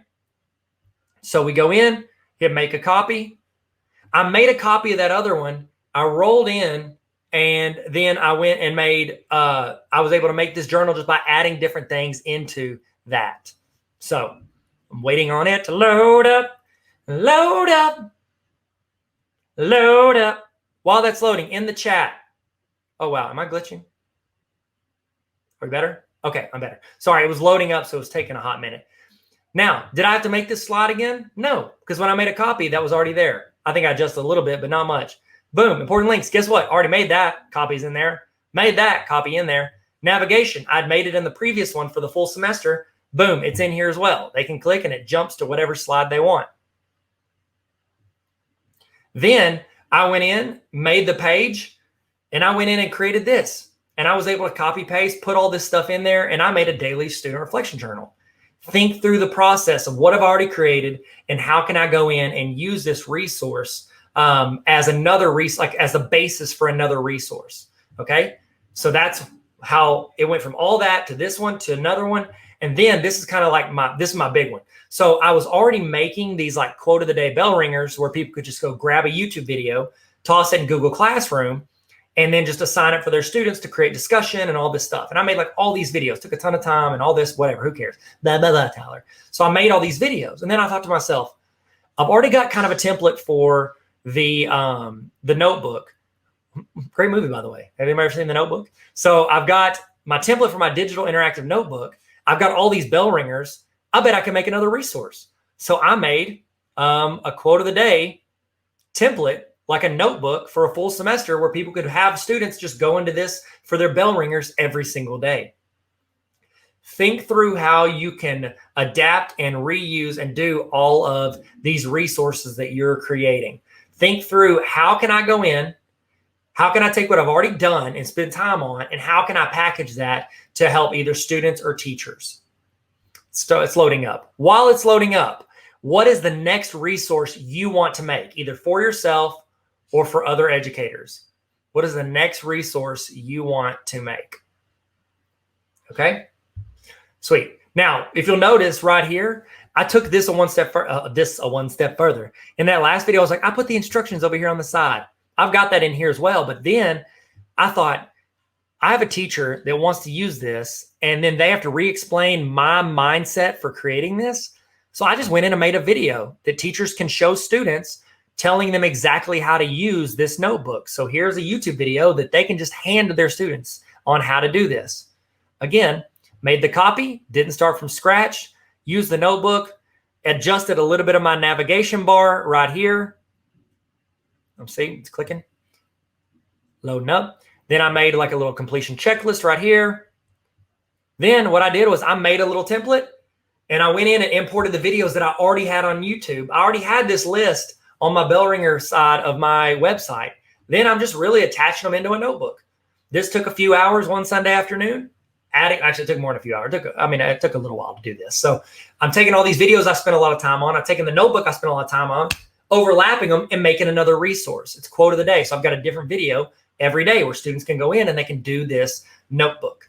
That's the idea behind some of this stuff. Think through, how can I reuse resources that I've already got? Okay, so for sake of time, I'm going to go through and I'm going to kind of rapid fire some of these things. So if you want to go back and find these, you can. They're at tarveracademy.com/resources. If you want to, hey, what's up? Saw somebody in the chat. How you doing? If you want the walkthroughs and stuff, have your school like reimburse you and you join the Tarver Academy Honor Roll. That's what I recommend. Okay. But it's up to you. Follow your heart. Okay. So real quick, if you want to go to tarveracademy.com/resources. We've already talked about those. Now I'm going to walk through these in case these can help you either as a starting point for what you're creating, or maybe they just help you in your class. Okay. Here's some lesson plans. I've got some basic ones, and then we're going to actually build this one, this high school lesson plan. We're building that at the end of these, like the last session after Nadine's done. I'm going to build this with you in Canva and then in Google Slides. Quote of the day, bell ringers. That's the bell ringer. And then here it is in the template built into the notebook, combination of the bell ringers and the notebook. You've got the movie. I wrote you every day for a year. In the chat, what is your favorite line from the notebook? I'd love to know. Then I made some team meeting agenda notes. That's to help you move as a team, like getting forward. Daily student reflection journal, so your students can reflect on the day, what they want to accomplish, what they're thankful for. I think that one's a super good resource. Getting to know you form. This is a Google form you can give your students either at open house or the first day of school, so you can get their parents' email addresses, their parents' names, phone numbers, and then learn a little bit about your students. Curriculum map, this is so you can plan out your year. It's in a Google Sheet. Classroom discipline form. This is how you can record discipline for your class. I actually created this while I was a principal, and all my teachers used it, and I was able to see it. And then I created something, if you're with me on the Autocrat training, how to generate an automated email from when somebody fills out a form. That's Autocrat, and I'm doing a training on that this summer. Join the honor roll if you want. Sorry, now I am pitching. Now I need, okay, I'll chill. I'm sorry. Stop pitching your honor roll. Okay, sorry. Student reported discipline. That's if you want the students to report their own discipline. That's an adaptation of something I used in my class via paper in a Google form. Positive student action form. That's where students can go in and you can, or not students go in, you go in and you record when students do stuff well in your class to praise them for positive actions. Daily student check-in. It's so students have a safe place to, one, check in for your class, whether they're virtual or in person, but also let you know if they're not feeling well that day, so you can kind of be aware without them having to say it in front of other students. Sometimes students feel more comfortable saying it in like a Google form or chat or anonymous location. Certified educator checklist. That's what we just went through. Google cheat sheet for teachers. It's at the top. Students, parents, we did that. It's at the top. Google student checklist. This is like a back to school checklist of things that you can walk through with your students so they know how to use. So like I've linked to different things, and it's just like step by step. Hey, walk through this. About our class Google slide. This is a back to school activity you can do. And here's the cool thing. This one I love. I don't do a lot of time, but when you click on it, it's something you can assign to your students, but also it's got little tutorials in the walkthrough. So if your students don't know how to do it, they can click the video, watch the video, and then go in and do the thing. And then you can get to learn your students and your class. This we talked about is the intro slides help page. This is a Google, this one, and this one are Google Forms that adapt based on how students are doing on a test or exam or review. So that's super helpful if you want the Google Forms to adapt and differentiate based on how students are doing. And I've got walkthroughs in there explaining how to set that up. This is a walkthrough form for administrators. This is in a course evaluation for you and your classes, so students can tell you how they feel about the class and what you can improve. That can be hard to read, but important. Summer PD notes. If you're in the summer PD, hopefully you're using this template to make notes and take notes and use these resources. This is a classroom resource hub. This is essentially where you can build out links that help your students know how to get to different things, or parents or whoever get to different things for your class and resources. Cornell Notes, that's a Cornell Notes template. This is a walkthrough if you're creating educational video. A lot of the research studies I'm looking at, these are the ways that they recommend you lay out an educational video so you can fill it out and then record a video for your students. Math problem of the day is bell ringers, but for math. These are Washington, D.C. I did like a little vlog where I'm walking around and I do fun facts about different Washington monuments, and including the Washington Monument. This email templates where you can automate, or you can have automatic templates for discipline or truancy or zeros on assignments. These are templates for that you can import into your Google or in your Gmail. This is how to create, it's a classroom app template to create a classroom app, which we did in our Canva tutorial. And then here is the resource spreadsheet. And then this is a series I did, kind of like Bill Nye, but a lot not as good. And it's a resource to help your students be successful in the classroom and in remote learning. So there we go. that's a quick run through. That's my session. I'm going to stop talking because, man, that's a lot of Tyler to listen to. And we're going to hear someone much more lovely and talented. We're going to listen to Nadine Gilkison, and she is fantastic. And I would really appreciate if you went in and found her on social media. You need to follow her because she gives a ton of resources for teachers. And so I highly recommend you go follow her, check her out, and get some of the resources from her. She's about to show you some stuff on how to create meaningful resources. And then after she's done, we're actually going to walk through creating that lesson plan, starting with Canva and rolling into Google Slides. So thank you guys for joining us today. Hope you enjoyed today's sessions. Hope you learned something. Hope you got something out of the very least, whether you're going to create resources for free or for sale. I hope that you got an idea of what that entails and some thoughts to make more resources even better for other educators. Thank you guys so much. Y'all be good, and I'll see you here in a little bit. Hey, what's up, guys? Welcome back. Hey, it's Tyler here. I'm just going to give you a little break. So if you need to go do something, you need to go use the restroom, get a snack, get something to eat, whatever, you can go do that. I was going to chat with you about some stuff, give you some time to do that and check in, maybe say hi. If you want in the chat, let's do a little check-in. In the chat, how you feeling? Toss in your emoji of how you're feeling right now. Let's do a little emoji checkup, if you will. So while you're doing that, I do want to give, you know what? I spent a lot of time writing this book, and I genuinely think this book is going to help you in your classroom. It's gonna inspire you more than anything. It's a read with me, and one of the things that I feel like I've never been the smartest dude in the room. I've never been, the most talented, but I'll say this: I was always been pretty approachable. I think I've been approachable, and I think what this is, I've tried to be as relatable as possible. I'm talking about my experiences, things I've run into in the classroom, what I've learned as a teacher and as an administrator and as a student, what I learned. And so this is the Baller Teacher Playbook. If you're interested in checking this out, I recommend, of course I recommend, it's my book. It's not the best book on education, but I think it's good enough to help you in some way. It's got a lot of practical experience in it. I've got quotes. That's a do you boo-boo. I could have picked a better chapter. Here's one thing. I want to show you one thing that I did at the end of each chapter, because I know teachers. Okay, I put in practical application, I put in reflection, because we know reflection is important, even though we never have time to do it. But it's got spots for you to write that in, so this is something you can work on by yourself or with your team.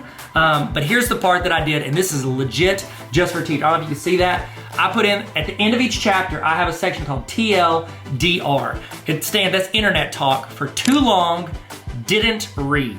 So what that means is, let's say you've got a team meeting, okay? Because there's 18 chapters in here. That means you and your team, or you and your building, you can go through a chapter once a week. You meet on your planning period and spend 10 minutes talking about what you did, what you tried, what worked, what didn't work, stuff to help improve your class and improve your students. Every week you can do that. Have you ever done this? In the chat, be honest, you ready? Have you ever had a team meeting where you're supposed to read something and you're walking over to the meeting and you're like, oh no, I forgot to read the thing I'm supposed to read that we're gonna discuss for like 15 minutes. So you just try to chill and hopefully don't get called on or get called out for not reading it. At the end of each chapter, I have a section called TLDR, where in 2 to 5 bullet points, I summarize the chapter. So you could be walking to the meeting, you could read these 3 or 4 bullet points and be able to have a conversation about the entire chapter. There's stories in here, there's practical experience, there's ways that I messed up, ways that I failed, and then ways that I feel like I succeeded, and I'm just talking through what I learned from both of those. And I would love for you to learn and grow with me. So if you want to check out that book, it's on Amazon. I'll have the link on the screen if you want to get it. Link is in my bio. I link links everywhere to it. So Baller Teacher Playbook. I think it can help you in your classroom. Okay, we're about to get started. Kick back into it. Hopefully you're ready to roll, ready to go. And let's jump back in. Let's jump back in like Michael Phelps, okay? Well, does that work? Does that work? I mean, he jumps into the pool. That's what I was going for. I need to know more like high diver. High divers would have been better. I'll tell you this, we're gonna stick the landing like Carrie Strug. Y'all remember her? Carrie Strug, remember the Olympics? Georgia Olympics? Atlanta Olympics? Remember that? It's okay. It's a very narrow reference. All right, let's get started. Let's kick it off. Let's jump back in. Get your notes out. Get your screens pulled up. Get your coffee ready. Get your ice water, your sweet tea. If you're from Arkansas like me, you know you like that sweet tea. And we're about to kick it off. Here we go. Let's get back in it. Let's get back in it. I'll see you guys. Hi, everybody. It's Nadine Gilkison.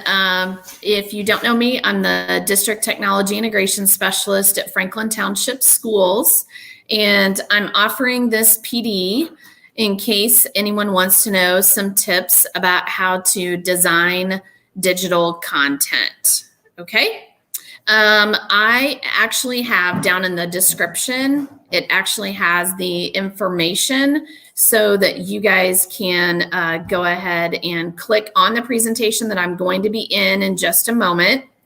And I'm going to get started with going through how to do things. So a little bit of background about myself. This is going on my 6th year doing the position that I'm doing right now for technology integration.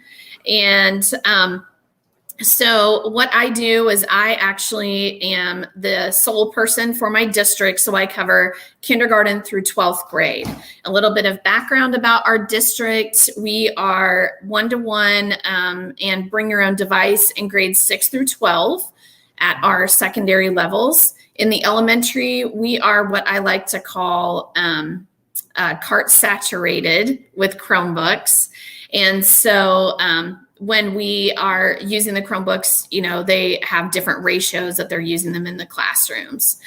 More info about me. I have presented at several conferences, the Indiana Google Summit, the ICE conference in Indiana. We also have the HEC conference. I am a Google certified educator. This year, I became a Google certified innovator with part of the cohort NYC 19. And my project actually focuses on dyslexia. So a future PD that I'm going to offer is going to be called Tech Abilities for Struggling Readers. So if you guys want to find the presentation, it's in the description of this. It's going to be down at the bottom. And it's going to link to a document that says tips to design content digitally. Also, if you want to share out who you are and where you're from, you're welcome to do that as well. I'm going to try to go through the PD and then I'll have some Q&A time towards the end. So if you guys have any questions about anything, then you can. One thing that I will tell you that's going to help today, if you're able to have an additional tab open on the device that you're watching this on, if you're able to, if you want to type in slides.new, then as I'm talking about some of the things today, you could actually play around with it. But if you don't want to, if you want to do that and save that to do it on your own time, that's fine as well. But I'm going to get ready to share my screen and we're going to get started. All righty. Okay, so you guys will be on this slide where it says tips to help you design content digitally. I've purposely added in a blank slide so that I can kind of demonstrate things as I'm doing the presentation today. So when I jump right in, I'm going to go ahead and hop to slide 3 and talk about it first. So people ask me all the time about different ways to add flair to slides. So if you want to do that, one of the benefits, if you have a smartphone, there's lots of apps where you can do all kinds of awesome cool things. Snapchat, if you want to do your filters when you're recording a video. But people always ask me all the time, like, how do I get that from my phone and then get it to Google Slides? So what the process that I use to do this is that I'll either record something in Snapchat or one of the other ones that you see mentioned here, which I'll get to those in a minute.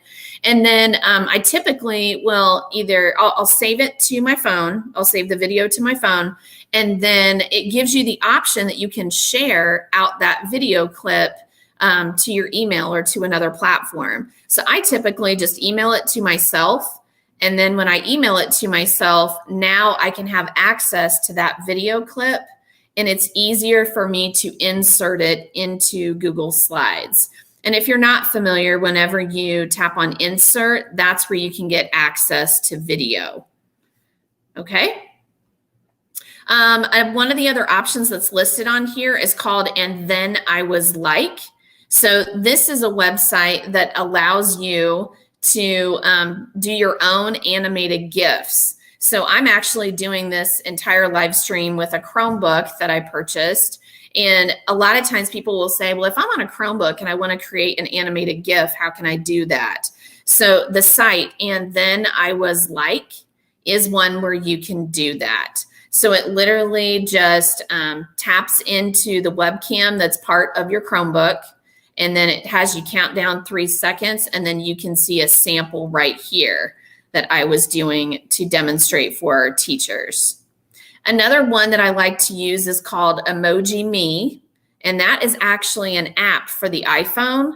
And so it allows me to have these different animated GIFs of myself as an emoji. Again, the same process is that you're going to save it as a video file, and then you can email it to yourself, and then that's an easy way. You could even just directly save it to your Google Drive from your phone, and then you can find the file when you go to insert and you go to video. It's going to give you different options on here, and so Google Drive is one of them. So if you save the file to Google Drive, that's where you can find it. All right, same concept with GIFGab. I love GIFGab. Now, keep in mind, I am not saying that this is one that you're going to want to share with all of your students. It's definitely one that is for adults only. So when you're using GIFGab, that's one that's great. So you see like the cereal box. It has tons of really cool ones in here. It's made by the same company that does JibJab, but it's just strict animated GIFs. I want to go back to that option of Emoji Me, and keep in mind, if you have an Apple product, then you can do the option of being able to add your Memoji. So you can go and create a video with your Memoji head, and then you can insert that as an option as well. So just think about different ways that you can blend the two. So I'm going to stop sharing for a moment, and I'm going to take a moment and see if we have any questions so far. This was not a question, but thanks so much. Awesome that you're sharing with everyone all the templates and everything. That's great. So all of these tips that I'm showing today are a lot of the ways that I'm making my templates. And again, there's a lot of people that ask me, how do you do this? Or how do you do that? So that's really what this session is all about. All right. So I'm going to go back to sharing my screen, and I'm going to move on to the next topic here. So the next one that's going to be an option is going to be sites to use for images. Let's talk about that for a moment. So we've got some different options on here, and I'm going to start by talking about Unsplash is actually one of my favorites, and I actually have that listed on a different one, but I'm going to demo it for you. So it's called a Google add-on, and so what that will do is it will allow you to add some really cool options onto your slide. So when you go to add-ons, if you don't have it already, then you're going to go to the word Get Add-ons. I already have it, so it's listed as Unsplash Images. So when I tap on Unsplash Images, I'm going to select Insert an Unsplash Photo, and then it's going to pop up. So I would say probably 99% of the time, whenever I'm starting with a background, I'm using Unsplash photos. So as a demonstration, I'm going to go here to slide 2. And let's say that I was looking for something that had a desk on the background of it. So what I love about Unsplash, if you're not using it, I can't stress enough that you need to use Unsplash, is because it's high resolution photographs that you can use in your presentations freely. They even say that you can use it commercially if you want to do that as well. So I'm going to go out here and I'm going to pick one. Typically, whenever I'm trying to pick my backgrounds with this, I do purposely try to pick something that may have some open white space on the side. And it looks like that image is giving me some issues. So I'm going to pick a different one than that one. Since that one's giving me problems, let me try this one and see if it comes up any faster. And if not, oh, there we go. So with this one, and I'm not sure why, but they always default with the little tiny gray line. So I typically go in here to the color border and then I select transparent. So now I've got this cool looking background on here, but I want to layer in text. Now you notice I said I try to pick something that has that white space, so then it's kind of built in where I can layer in a text box. But what if it doesn't have that? If it's something that's kind of busy and I want to go ahead and add a text box, when I'm done showing you some of these different image sites, we'll talk next about some different ways for you to be able to layer that in. But I definitely, when I talk about images, Unsplash is my go-to. I even get people that think that I actually take the photographs, which I'm flattered, but I immediately say, no. You know, I'm always crediting that comes from Unsplash. All right. So let's talk about some of the other sites that you can use for this as well. Flat Icon would be the second most popular add-on that I use. Now it changed the name. If you were using it before, it used to say buy Flat Icon on here, and now it doesn't say that. So if you're looking for it, it says Icons for Slides and Docs. That is now the name of the add-on for Flat Icon. So I'm going to hit start on mine. And when it pops up, this is where you get some really awesome icons that pop up here. So I'm going to select one that looks like a house. So I've got on here that I can select the different size. Now, pixels are something that you want to pay attention to whenever you're picking out an image. The smaller the pixels, the less quality. In other words, it's going to be more pixelated. So I automatically jump to the 512. And when I hit insert, then it's actually going to pop up on my screen right here. So I'm going to actually move this guy over to my test one. So I'm going to hit copy and I'm going to go out over to this slide and paste him in. Now I want to demonstrate a couple of things with this. Now, obviously I don't need it this big, but again, I did it the larger size so that it's not pixelated. Now, if I hold down Control Alt while the image is selected and I tap on the letter J, it's going to make it smaller. If I hold down Control, Alt, and K, it's going to make the image bigger. I use that trick all the time instead of me trying to go diagonal and make those selections. So I get it to the size that I want it. I have it placed on the slide, but there's one other little feature that I always like to add. So I come here to Format Options, and when I tap on it, I always tap Drop Shadow. Now, you might think that it didn't really do much, but what it does is it adds just a tiny little shadow that's dropped underneath it. And it's something that designers like to see because it makes an image pop out just a teeny bit more. So I wanted to make sure that I pointed that out. So Flat Icon, Unsplash, those are my first two big go-tos. Now, Joy Pixels is another one. So for this one, it used to be called, oh my gosh, now Emoji One. That's what it used to be called. So now it's called Joy Pixels. And when you tap on this, it's going to launch out to it. And this one is where I get the different emojis. Now, keep in mind, there's different versions. They have a free version that you can use their emojis, and they also have a paid. And of course, the free version is only going to let you have access to it for a certain pixel ratio. It's not the best, but hey, it's free, and I'm all about free. So if you tap on emojis, then this is where you can take a look at the different options that you have. So on here, they've got, different items that are on here that you can choose, your icons, and so on.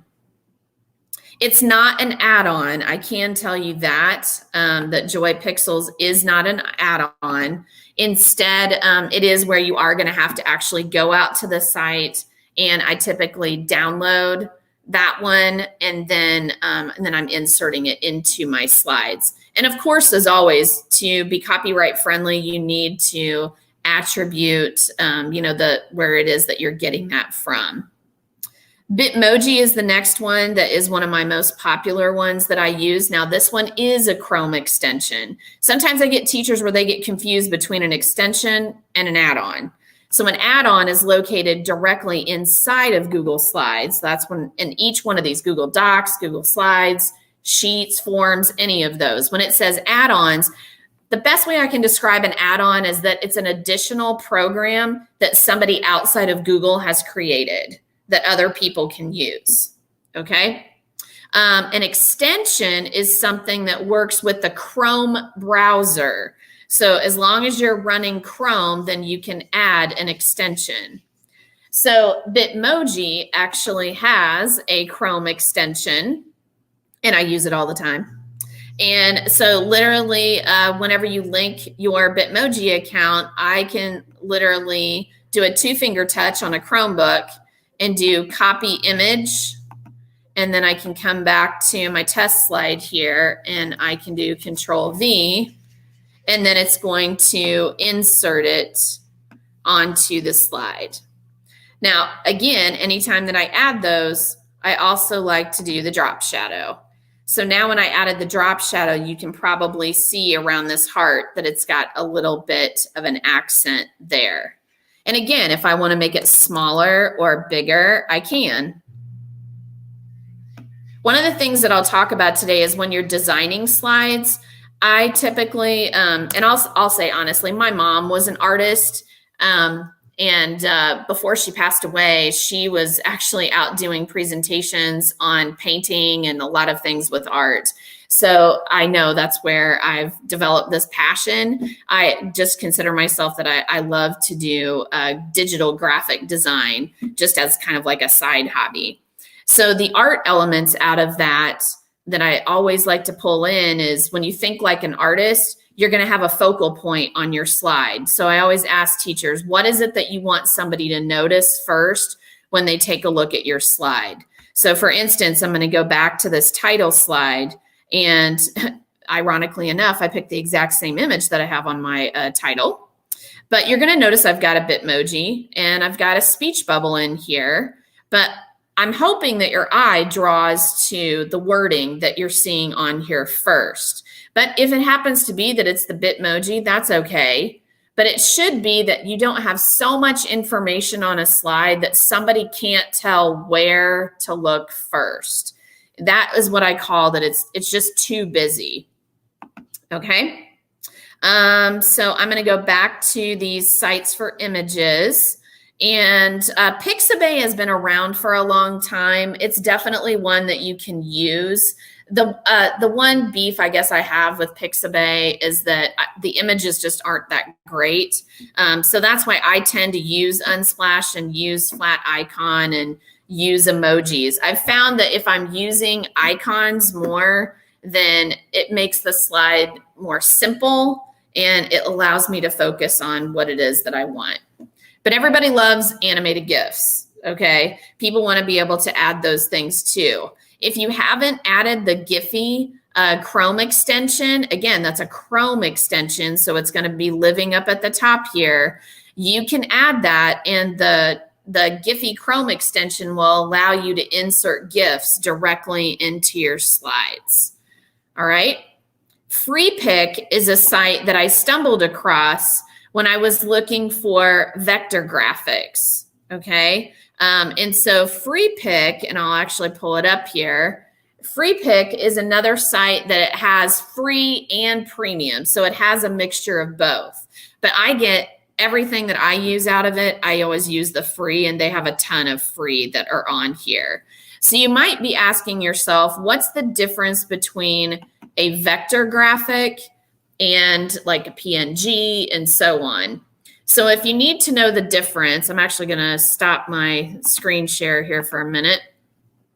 If you need to know the difference between these, I'll explain that to you. So a PNG means that the background is going to be transparent.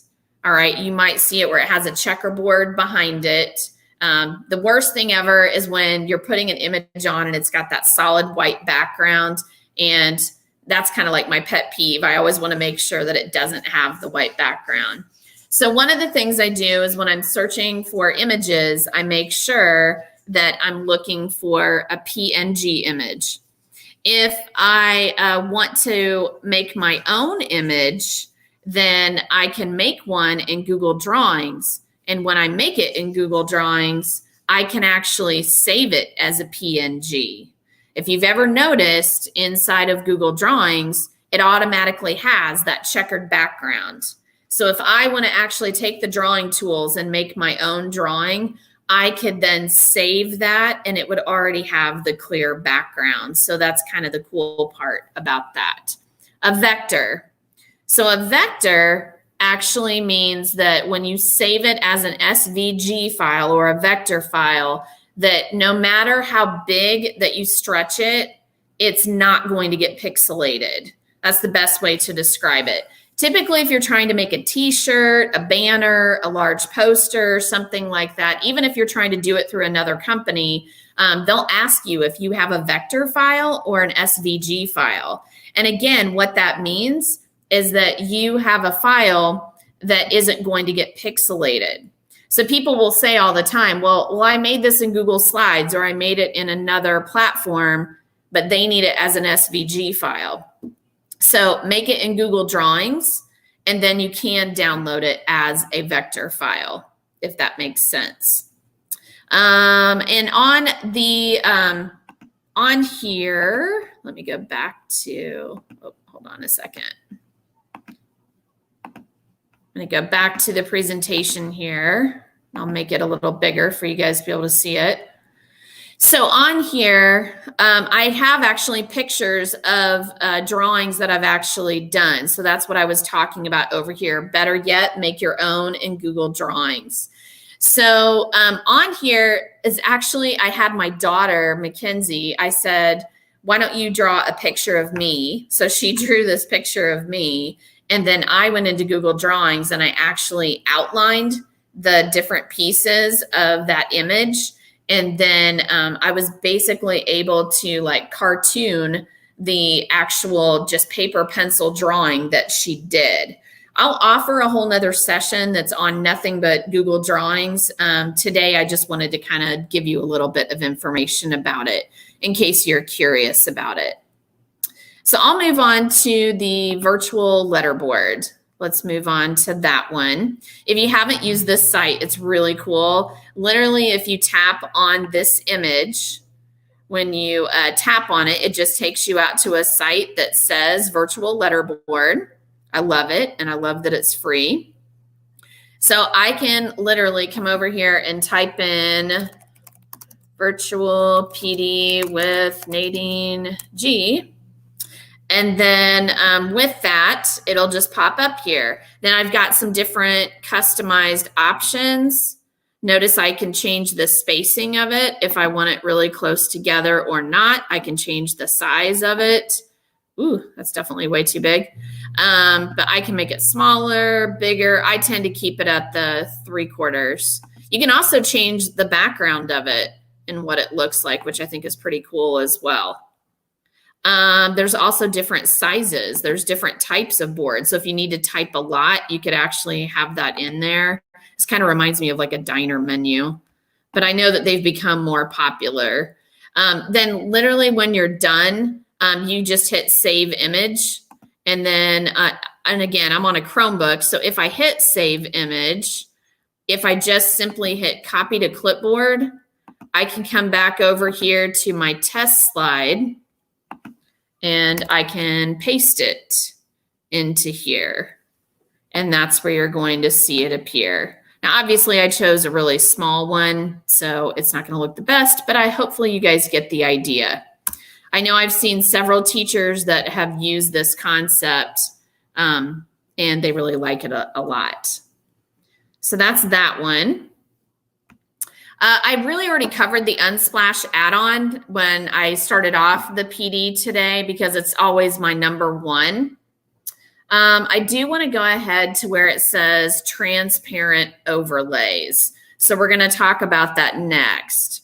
So the easiest way for me to demonstrate that is for me to come back to this slide. And I'm actually going to be clicking on the shape icon. So where it says shapes, I'm going to select the one that is a rectangle. And I'm going to hold down and I'm going to drag. When I let go, it's going to just make that rectangle. Now, typically when I like to do this overlay, I like to make sure that I keep it a gray shape or a gray color. If I choose a different color, it just doesn't look as well. So now that I've gone into here, the next thing I usually do is I am going to tap on the border and I'm going to make it transparent. Then I'm going to tap on the paint can. And again, all this has to happen while it's selected. If it's not selected, then it's not going to work. So then I'm going to come down here to the word custom. When I select custom, I notice that there's a bar down here that says transparency, and I can go as transparent as what I want. So I usually like to go about halfway. And now you guys can still see that image of the keyboard. And even when I click off of it, you can see that faint outline in there. So I'm actually going to select a darker Unsplash background so that way you guys can see the effect even a little better. And I know I've got a beach scene in here, so I'll actually just go ahead and pick, I think this is a lake. So I'm going to go ahead and pick this one. So that way you guys can see my text box just a little bit easier. I'll actually stop the screen share while that's loading, and I'll take a look and see if you guys have any questions, feel free to go ahead and pop your questions in now, and I can go ahead and kind of answer as we go. That way you guys aren't having to wait on me constantly until the end of this. So again, feel free to just pop it in the chat, and then if it pops up, I can answer any questions that you have. So far, we must be good because I don't see any, which is nice. It looks like my image is not wanting to load. It's being a little finicky, so I'm going to pick a different one that I can get on here easier. So bear with me for just a moment. Let me try this one and see if it pops up for me. All right. Okie dokie. So I'm going to go back to sharing my screen again. And then I pulled up a different background that's going to work better. All right. So on this one, I have this image. And I'm actually going to teach you another tip or trick that I use. So notice how this automatically went to the front. If you want to know a shortcut of how to immediately put it to the back, I take 2 fingers and I'm going to hold down Control and Shift while the image is selected. And now with my other hand, I'm going to select the down arrow. So now when I did that, it just put it to the very back. Now, when I want to get rid of this other background, I'm just going to tap backspace and now it's here. So now you probably can notice how it's a lot easier for you to see that text box compared to a dark background. Now, when you want to type on it, I just put something simple in there. If you didn't know this trick, maybe you do. If I double tap, then it will highlight one word. If I triple tap, it will actually highlight all of the text that I've added. So that way I'm not having to try to like drag my finger if I'm not using a mouse and I'm trying to highlight everything. These are tips that I actually teach students when I come into classrooms and I do lessons, but adults like to hear these tips too. So when I come into the font, my new favorite right now is Lato, L-A-T-O. And I tend to like to make it light. So it takes it a moment here And then I obviously want to make it pretty big so that people can see it really well. And so fonts are a whole nother discussion about this. Number one, people will say to me, oh, that's one thing that frustrates me about Google is that I don't like all of the preloaded fonts. Well, don't forget that you can always go down here and you can select more fonts, and they have a bunch more that you can load. If you are in Google Docs, a extension that I use all the time is Extensis Fonts, and that is EXTENSIS, Extensis Fonts. Now, I wish they had it for Google Slides, but I will tell you that I have come up with a hack that if I'm typing something in Google Slides with a particular font that I got from there and I copy and I paste it into Google Slides, it works. So then all of a sudden now I have that font in Google Slides. So I just wanted to make sure that you guys knew about that option. Okay. But as always, like when I'm telling students, when you're deciding on a font that you want to use, make sure that it's something that's easy to read. If you're picking something that is a scripty font, different things like that, then it does make it very hard. I've been trying to as well, because I've been reading different posts about graphic design. I'm trying to limit the number of fonts that are used in a presentation. So for instance, I use that Lato font for the top here, and notice that fonts have different versions. Like if it says light, normal, and so on, you can have the same font, but it can look differently for you. There's been a lot of research that says that if you have more than 2 different kinds of font on a presentation, that it's too distracting for the person that's taking a look at it. So make sure that you keep that in mind when you are designing. Okay. And I want to say that there is, I've searched this before, different font pairings here. Here we go, fontpair.co.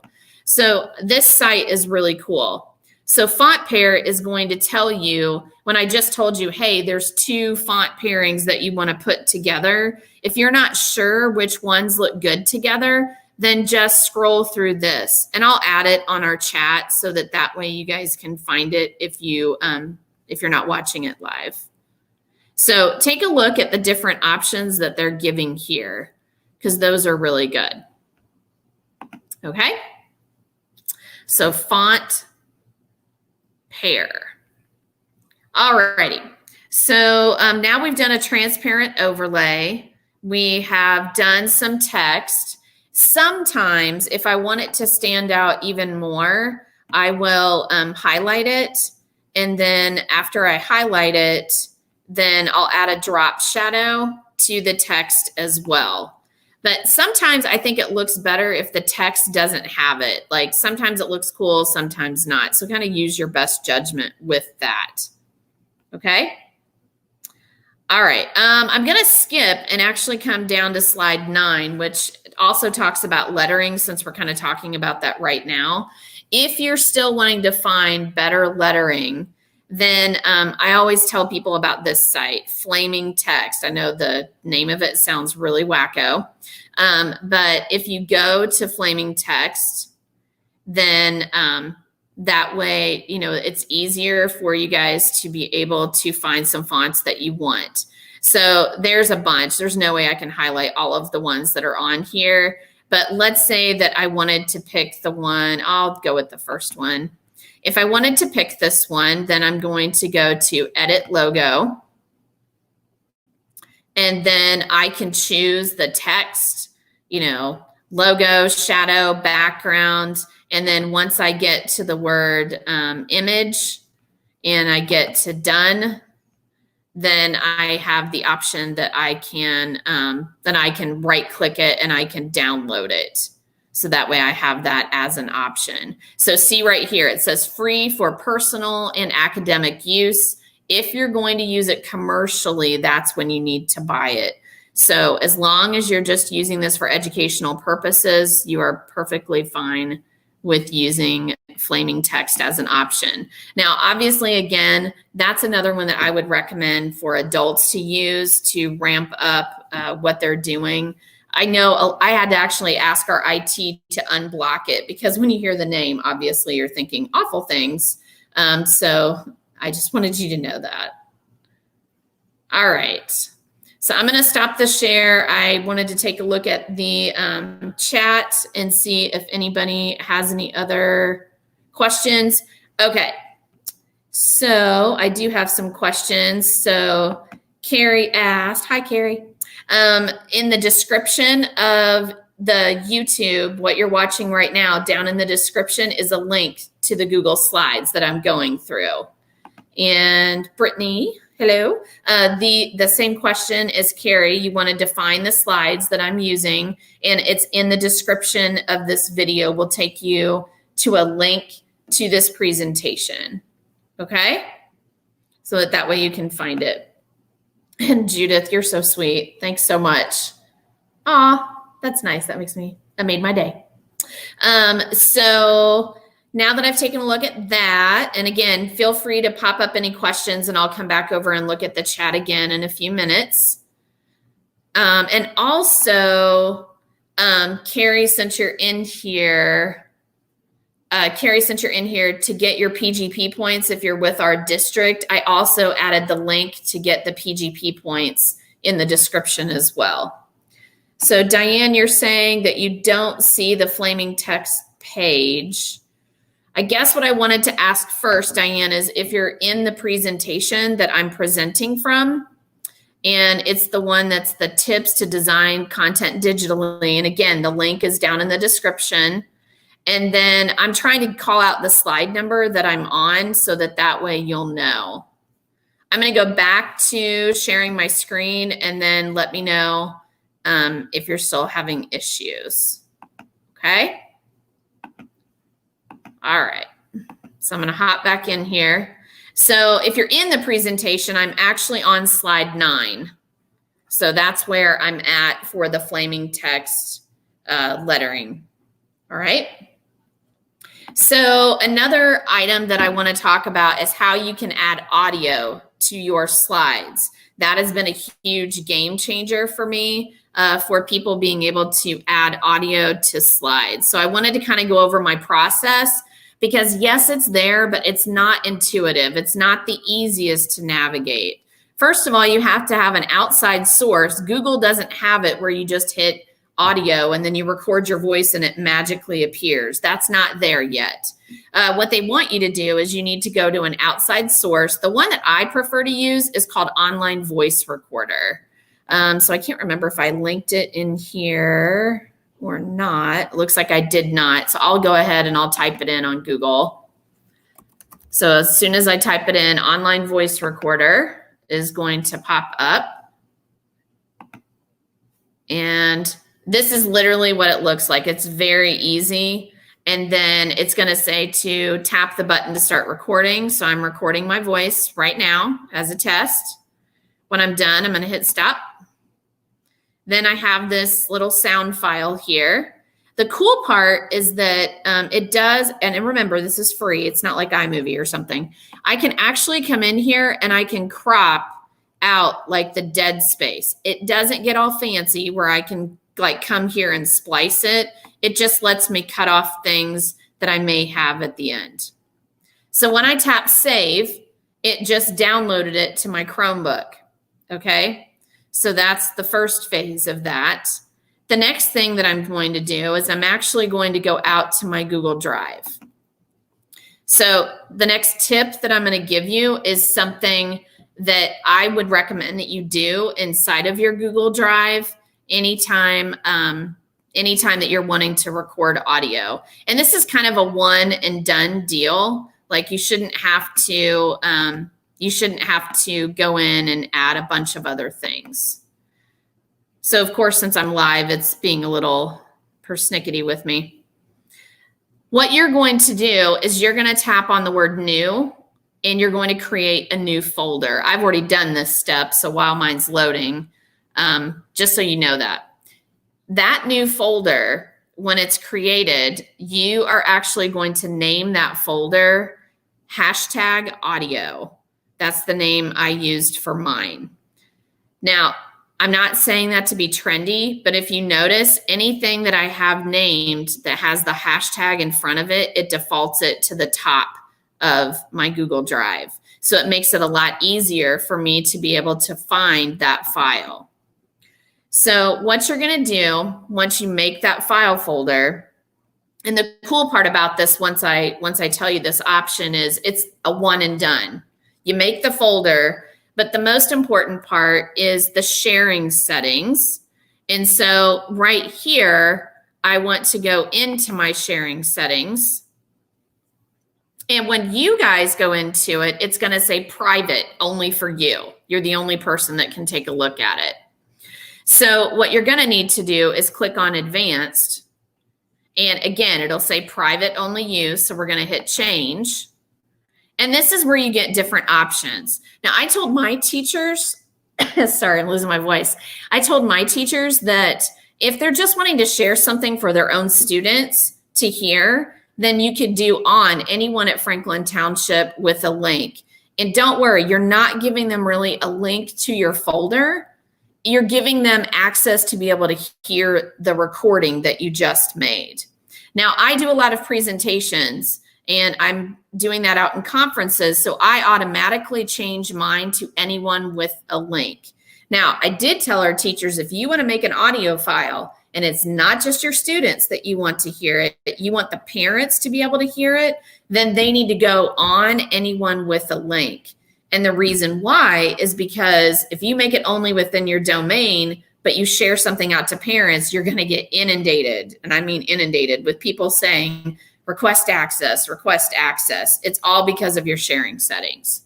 Now, the benefit of setting up your folder first means that every time that I add a new recording, which you can tell I've got a boatload in here, every time that I add a recording, like I'm getting ready to do, because I'll do upload file, and I'm going to go to recent here. And when I go into it, it says online voice recorder. A tip for you, I would name your recording just so that you're not seeing a million that say online voice recorder. So then when I tap it, I'm going to hit open. And now it's going to be adding it to here. So once it adds it onto my files, I know it did the right settings, because if I open it, so I don't need to hear myself. If I come over here, if I want to double check it, I can hit more actions and the share button. And I just wanted to show you that on this, because I dropped it into that folder, any documents inside of that folder, so any of my recordings, automatically change to that setting. So it just saves me a boatload of time. Yes, I have to set it up initially, but now I'm good to go. So now that I've done that, I'm going to go back to my slides here, and I'm actually going to add audio to it. So now I'm prepared to go to insert audio. And when I do that, then it always will default to Google Drive. So this is the most recent one that I did, and it will always pop up as my most recent. If not, you can tap the word recent. I'm going to double click it, and it says creating the audio file. And now you're going to notice this little icon over here that is my audio.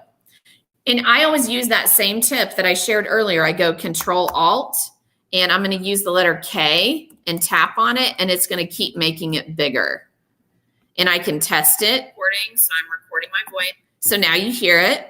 Now, this was something pretty cool that I learned that I started telling teachers. If I keep that icon selected and I do a 2-finger touch, I can actually replace the image so it doesn't look like a speaker. So I had teachers saying, oh my gosh, I could make it my Bitmoji, and my Bitmoji starts talking. Yes, you can totally do that. That's definitely an option that you can do. So I'm going to take that sample off of there. And I'm going to jump down to slide 12 because I want to make sure, if you guys may already be familiar with her work, but Slides Mania is amazing. I'm showing you today how you can make your own templates in Google Slides or other presentations.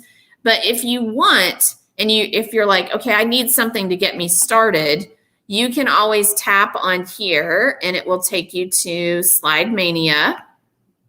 I love this lady's work. What's awesome to me is that she's not an educator. She's actually a lady, I think she said she's like an accountant or something, but she just does this as a hobby. And so she makes all of these different presentations. And notice she even has by EDU for EDU. So she's got all kinds of different templates that you guys can use, all completely for free. She's got an education tab. I know those of you that were looking for different templates to do e-learning, she has all kinds of templates that are already made for you. So I want to make sure that you definitely know about her site. Okay. A couple other items that I'll mention in here because I know I'm getting to the end of this. And if you enjoyed this session, I'm going to have some other sessions today, but then next week I'll have a whole new selection, and I'll have some more advanced items with design if you're interested in any of that. My next session is going to be about HyperDocs. If you're not familiar with them, you can stick around, hop on the next live session and learn more about them. If you just want to explore, I actually have a link here that will take you out to about, gosh, I have over 50 now of HyperDocs that I've created. Speaking of templates, I have all kinds of templates that we've designed for our district. If you want to tap on this template, this one takes you through, it has directions to kind of help you if you're wanting a template to get you started.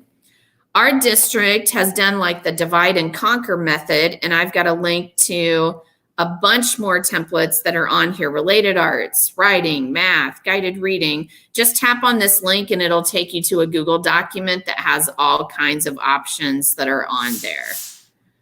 What up? Welcome back. Hey, Tyler here. How are you doing? How you feeling? In the chat, let's do emoji check. And how are you feeling right now? Have you learned? Oh, no. To this point, what is something that you are going to try in your classroom or implement that you might not have wanted to, an hour or two ago?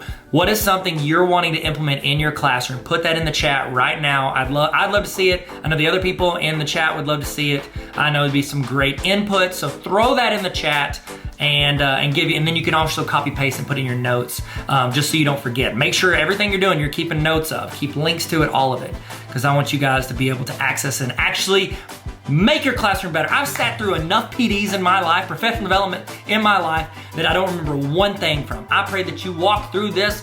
I am hoping that you get something out of this training that you can take and use, once a day, once a week, once a year, once a decade, something that you use and implement, whether it's a mindset or a skill set or just any type of framework to build your classroom and make things better.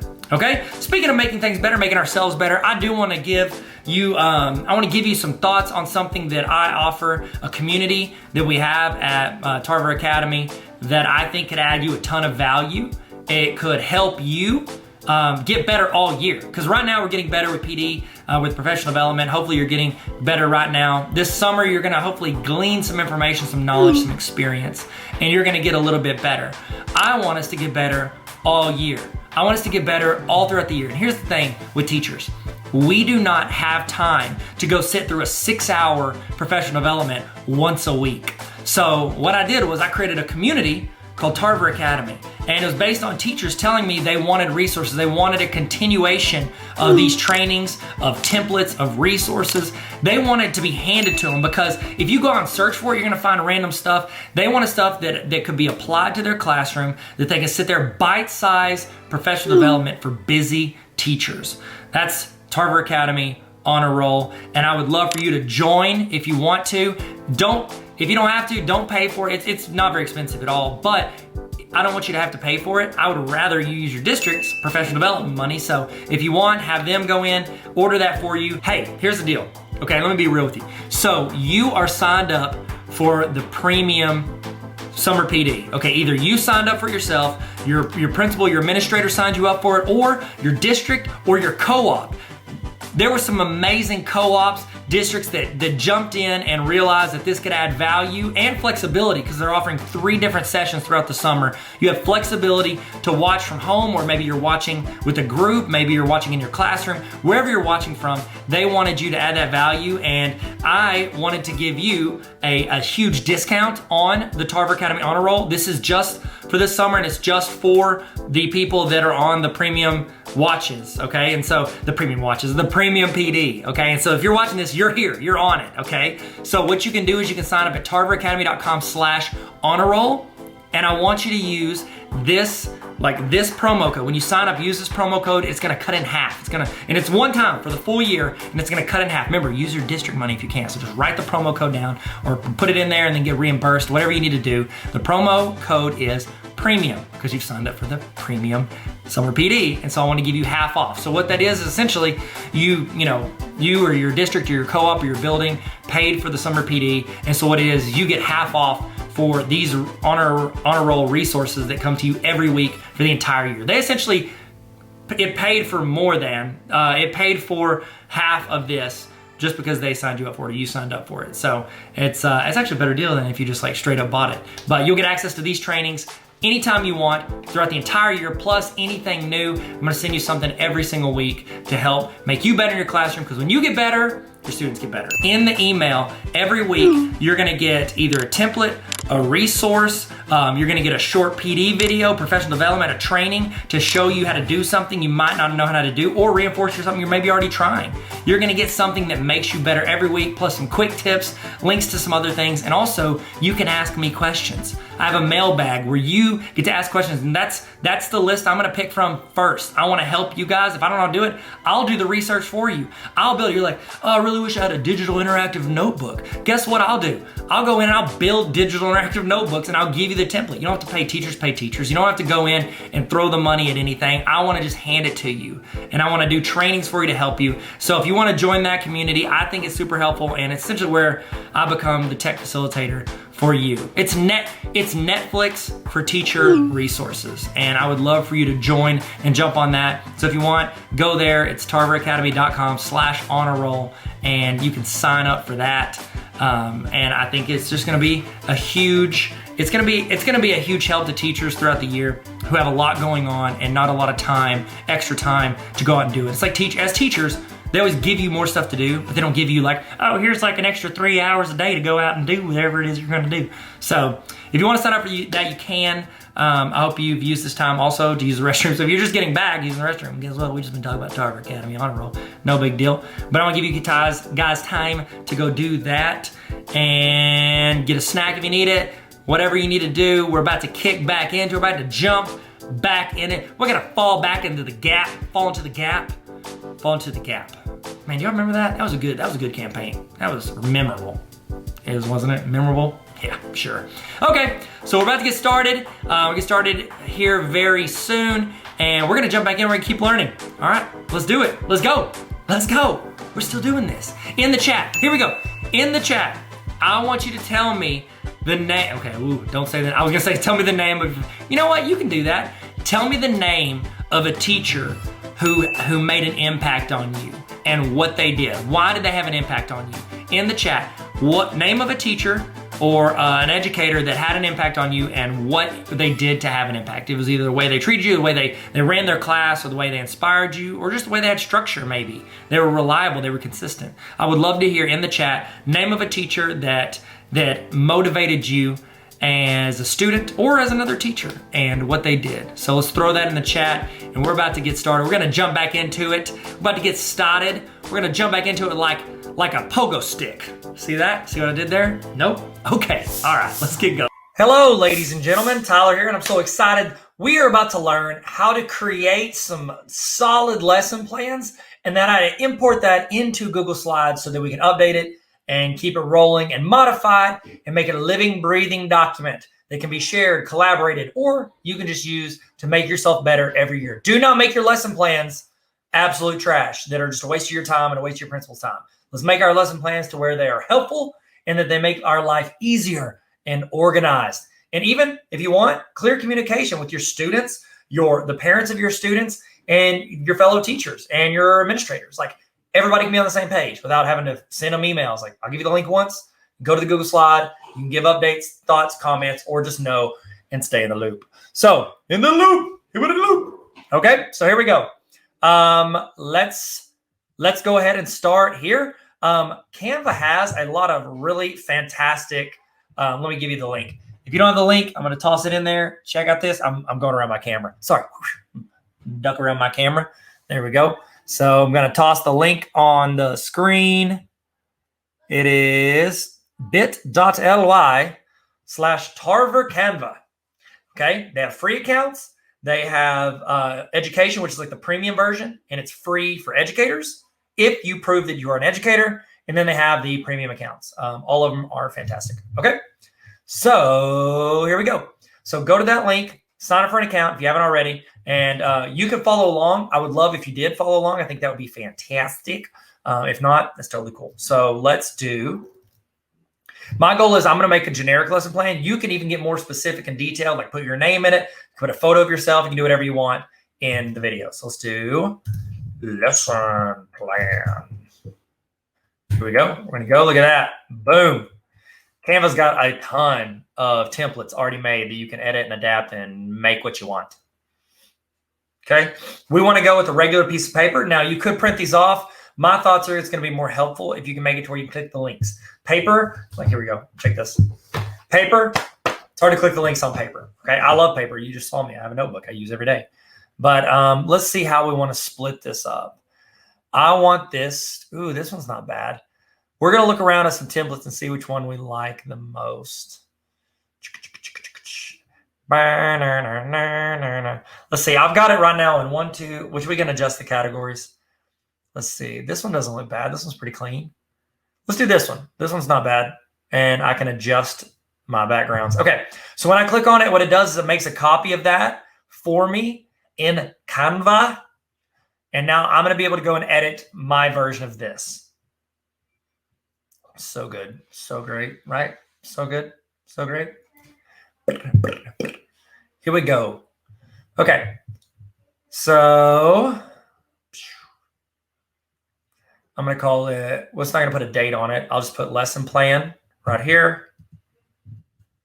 And then I would put Mr. Tarver's class, but I want this to be able to be used by anybody. You know what? There we go. Yeah, let's do this. So what we'll do is we'll have the class period on there. I think that can stay. I think that's pretty solid.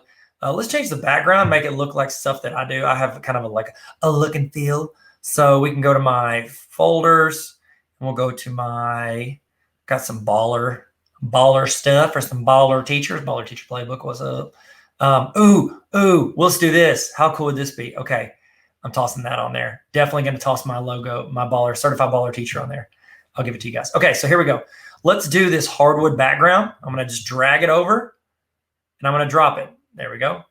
Oh, there we go. Now I need to change this color, make it a little bit darker. There we go. There we go. And now I'm going to add, what do you think? Should we add this? That one's pretty cool. Let's do both. Why not? You know what? It's our lesson plan. We can do whatever we want. So let's go take this. Let's put it right here. And then we're going to move lesson plan here. All I'm doing is clicking and dragging. This is super user-friendly. Okay. And then if I want to add this in, I've already imported these in. So I can just click and it adds it in. I'm going to say you're a certified baller teacher because you are. How's that? There we go. Certified baller teachers. It's my template. I guess I can do whatever I want. Okay. Is that too much? It feels like too much. I'm just going to leave that. We'll leave that on there. And we'll do this. Lesson plan. There we go. And it gives you some room to play with it. If you want to put something up here, you can put your name in there. It's all up to you. And I'm going to show you how to do that in Google Slides. So what would it be important? Let's see. I have class period. I think that's important. but I need some more stuff in there. So I'm going to move this circle over. So we got class period. What else? I think we should do whatever week it is. Wouldn't that be helpful? Move it up. Oh, you know what'd be sick? Okay, I got an idea. Watch this. Okay, so we're going to move that. All I did, to do that, I'm going to explain how to do that. So I selected all of this, click, drag, and select. Then on your keyboard, you can hold the Option button. And then when you click and drag it off of it, it creates a new one. Okay? There we go. Okay, and then we can just say, want to put up here, want to put week number. And so then you can put in the week. Let's see. So week, I would say day. How about this? Let's put day. And then what I'm going to do is I'm just going to do a Monday. Oh no. I don't want it to be bigger. I just want to go further out. There we go. Nope, that's not working. Let's try this. Oh my goodness. Can I zoom in? Okay. We're just going to go here and I'll just make the text smaller. Okay. So I don't want that day to be so ginormous. So what size are these? I'm clicking on it. It's 13.2. So we're going to make this one 13.2. Okay. Now what I want to do is I want to add it to where you can, in my mind, I'm going to make it where it says Monday, Tuesday, Wednesday, Thursday, Friday. And then when I make my Google slide, I'm going to do it to where you can drag like a circle over the top of it. I think that'll be kind of fun, right? Monday, Tuesday, Tuesday. Give me a 0. I don't want a 0. Okay, so we're going to copy the space in there. And I'm going to put it right here. Okay, if you're doing this with me, we're doing it. You're adjusting whatever you want. This will be Thursday and Friday. Oh, no, not find. Friday. In the comments, 1 to 10. How much did you love that song, Friday? Okay, I'm spacing these out a little bit more. Monday, Tuesday, Wednesday, Thursday, Friday. This is going to help you get an idea of your week. There you go. Does those look spaced out? They look different. Is that better? Those look pretty even. I think we can use one more here. Sorry, you're getting to see the process of creation. So, okay, that definitely doesn't look right. Okay, remember, undo is Control-Z if you're on a PC or a Chromebook. It is Command-Z if you're on a Mac. Okay, we're rolling. We're rolling, people. We're rolling. Here we go. Okay, so we've got our lesson plan. I think we can actually make this even bigger. Okay, so we've got our date. We're going to be able to drag and drop a circle over it. We got our week number, which we can just write in. Let's see, class period. What do we need to do? Class period. I think that's good. You could say if it's like a specific class period, and we're going to make it with a Google Slides. So you can build it out. You can shrink it down. You can have the options to adjust that however you want. Okay. Should I put like another logo in it? I love the Baller Teacher logos. Stephen Overturf, shout out. So we could do Baller Teacher logo. What do you think? Does that look pretty sick or not? Baller Teacher logo. Hey, what do y'all think? What do y'all think? Y'all like that? If you don't like it, I mean, just don't use the template, okay? Baller Teacher lesson plan. I mean, that's pretty sick, right? Do we like that? I mean, I kind of like it. Maybe I'm a little, what is it? Biased? Because, it's the logo to my book. Baller Teacher lesson plan. Let's just stick with it. Is that cool? I don't know what looks good. I'm not a designer. If there's any designers out there, please don't criticize me. I'm doing my best here. Okay, so here we go. I think that's too much. That's too crowded. We're going to delete it. I'm sorry. I keep wanting to make fetch happen. Quit trying to make fetch happen, Tyler. Okay, lesson plan. We got the week number. We've got the class period. You know what we should put up here? Unit. Okay, so I'm going to rearrange this a little bit. We're going to move this up. And then I think I'm going to try to fit this in under here. Let's see if this fits. Can we do this? Is this happening? We're making fetch happen? Nope, it's too scrunched. Let's go down a little bit. Okay. We're going to hit the up. If you select it, you can go up a little bit. It's going to, look at that. That's not bad. I'm going to make this go down a little bit. There we go. We're getting our spacing. Okay. Okay, so we got the week number, we got the day, we got the class period. So let's do, is there anything else? Anything else? Throw in the chat. What are some other things that we could toss on here? If somebody's making one of these in real time. I said units, so we'll do that here.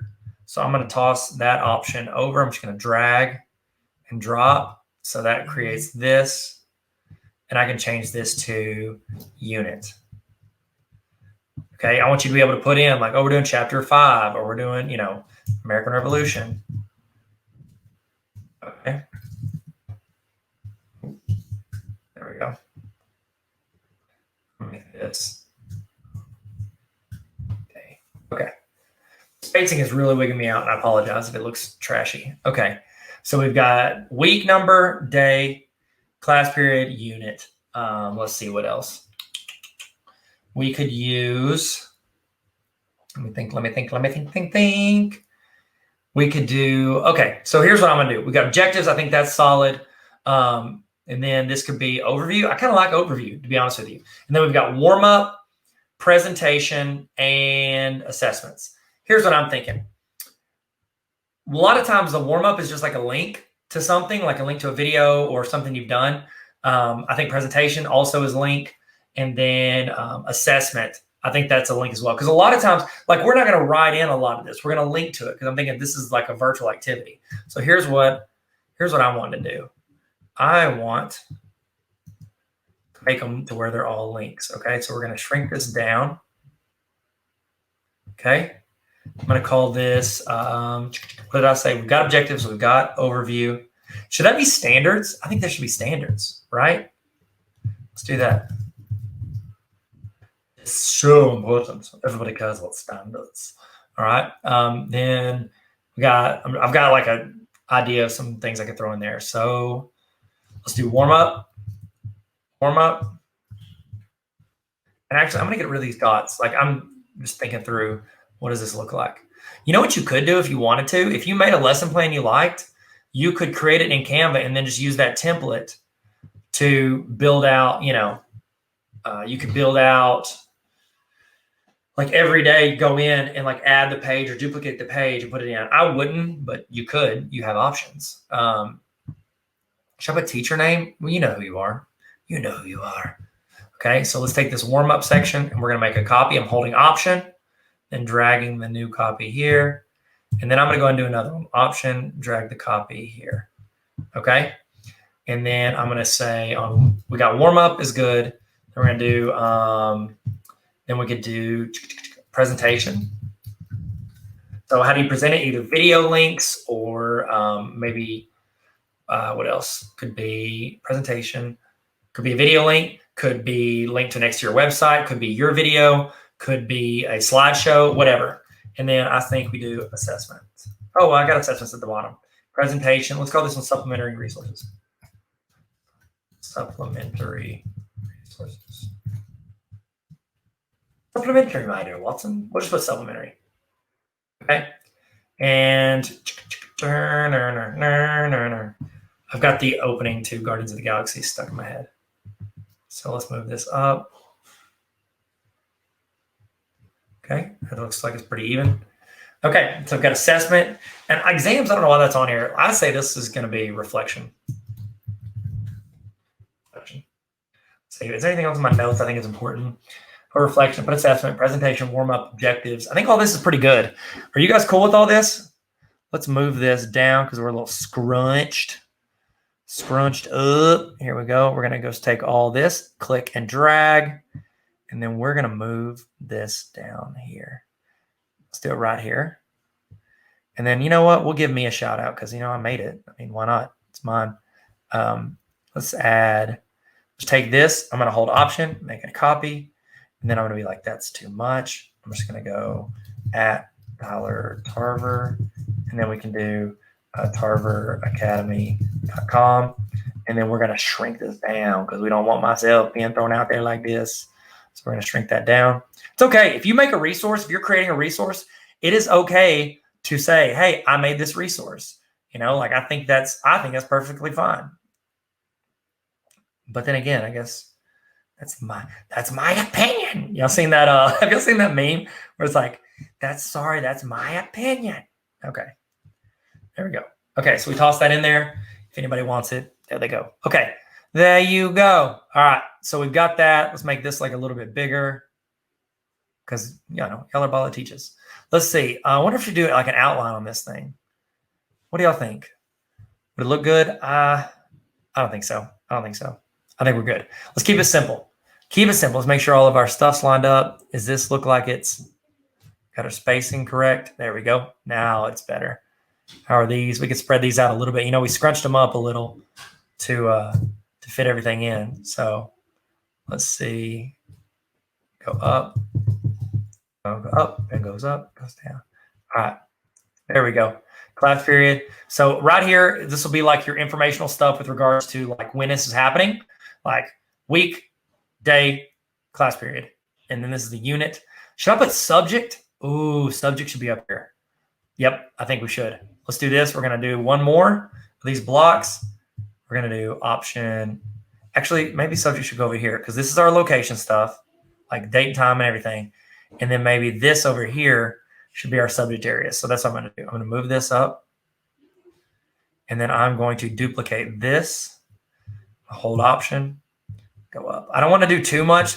That's the thing with whenever you create anything for teachers.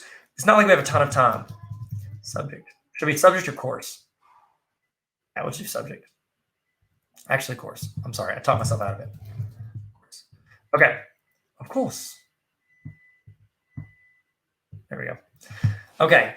So I think we've got on the left side, I think we do a good job of saying like, hey, here's when this is happening. On the right side, I think we do a good job of that one. I'm going to change the color of this to give it some variation. So let's take this. I'm going to hit the text. And then I'm going to change that color to, let's do this. There we go. That way it pops a little bit. And then I'm going to put one space here because this is wigging me out. Is that good? It's too much? Okay, the M and the T look like they have too much space. Sorry, I'm just trying to fill this out. Okay, I think I literally just undid everything that I did. Okay, so there we go. I think that's pretty good. Lesson plan. I feel pretty solid about it. Sweet. Okay, so now here's what we want to do. We are done with it in Canva. We're done with building this. This is the background. Now, I could print this off and make this, hey, there's your lesson plan, print it off. I don't want to do that. What I want to do is I want to hit download. You do not, because I want to put this as a background in Google Slides. I do not want to do this as a PDF. Now, you could save it as PDF. Say you just want to print it. It'll give you higher, like clear printing stuff. But I think what I want to do is I want to do a PNG or a JPEG. I'm going to go PNG just because I think it's higher quality for you save some space. So I'm going to download. Let that download. And then what we're going to do is we're going to go in and we are going to create, we're going to put it in a Google Drive, or not a Google Drive. We are going to put it in our Google Drive, but we're going to put that into a Google Slide. So what I recommend, whenever you're making this, do not start with a blank Google Slide. Use something you've already done, copy it, and then adjust that. And that's exactly what we're going to do. So I'm going to do, I think I've got, do I have a folder just for, nope, templates on slides. So I do have a folder for slides. So we're going to go here. And I want to go in and I want to make a copy of lesson plans. There we go. And we'll just do weekly lesson plans because I've been making stuff in full semester, but I don't think people care about that, to be honest with you. So we'll just do weekly lesson plans. I'm going to do right click. I'm going to do make a copy. Remember, do not start from scratch. You can use any of my templates. They're all linked to my website. Tarver Academy. I didn't take this off. I'm sorry. tarveracademy.com/resources. If you want any lesson plans, any of that stuff, it's all there. And if you're on the honor roll, you're going to get that. So tarveracademy.com/resources. Start it. Make a copy. I give you permission. Make a copy of that stuff and then adapt them to fit what you need in your class. Okay? Sweet. So lesson plans. We'll call this one I don't want to title this because I've already got some lesson plans, but I need to, how could I title? I could title this, trying to think of something that differentiates. These honestly look more high school-y than my last ones. My last lesson plans, these are more, they feel more, 6th, 7th grade and down. So I think that maybe we can do high school lesson plans here. And that's how we'll title those. So we'll do high school. All right. And there's just some info about me. I put this on all my templates that I give out for free and just helps them out. So here's the reason. I've already got my backgrounds kind of set up. Look at this. I've already got my templates. I can pull down and use any of my navigation stuff I've created. You have access to all this if you go make a copy of one of my free resources. So you'll have access to all of these slides and templates that I've made. Now, we go in. I'm going to do this. I feel like this is all pretty clean. I don't feel like I need to do anything to that. It all looks good. Actually, I might move this box down. It bothers me a little bit. So I'm going to take this box. I'm going to move it down just a little bit. I'm going to do it with a little. Oh, never mind. That worked. Okay. I click to add the title of the course. I made a little navigation page to where you can click and it'll bounce to whatever day of the week you want. I just think that's convenient. And then I've got these 2 slides. I always put in these 2 slides. I think they're super helpful for students and educators alike. Make it a hub. This can be like your quick links. It's almost like a bookmarks bar or things that you go to frequently. You can put those right here. Then we want to leave this where they can put the week number in. I think week at a glance still applies. Now, here's my other lesson plan. Do you see where this feels more like maybe it's made for lower grades because it's like talking about activities, starters, all that? Okay, so what we're going to do is we are going to go in and we are going to import our new background. Now, I could just import the background and put it in there and replace it, but I want to add this as a actual I want to add it as an actual piece in my master collection. So I'm going to go to View, Master. Then I'm going to go to it. Go to Master Slides. This is where you can go in and create stuff that's in your dropdown, okay? I highly recommend, especially once you get comfortable with creating resources, start building out some master slides. You're going to be able to add to your repertoire of things that you are creating. And these are just some of the ones I've made over the past, 6 to 8 months. And so let's go in. I'm going to find my lesson plan one. Where are you, little buddy? I've already seen it. Where is it? Lesson plan, lesson plan. Lesson plan, lesson plan. I'm singing to stall to find my lesson plan. Here we go, here we go. Okay, because I could just change it right here. I don't want to change it yet because I want to have this as an option as well. I want both of them as options. There it is, lesson plan, found it. Okay, so what I'm gonna do is I'm gonna duplicate this. So I want to hit Option, drag, just like we talked about with Canva, and then, actually I'm just gonna hit copy. Select that, hit Command copy, and then Command paste. And then it's gonna do it. It's gonna do it. It's gonna do it. There it is. Okay, so now I've got 2 of these. I'm not gonna mess it up. I need to title it. This is something I wish I would have done. I could go in and do it. It'd take me like 10 minutes, but I need to go in and I need to title it. I'm gonna call this Lesson Plan High School. Rename. And I'm gonna put this, I'm naming the slide High School. Okay. Now I'm going to import that background that we just created. And it's up and it's up. Here we go. I'm going to go to background and I'm going to choose the image. And then I'm just going to drag and drop what I just created. Yeet. Just going to yeet that into there. Yeet.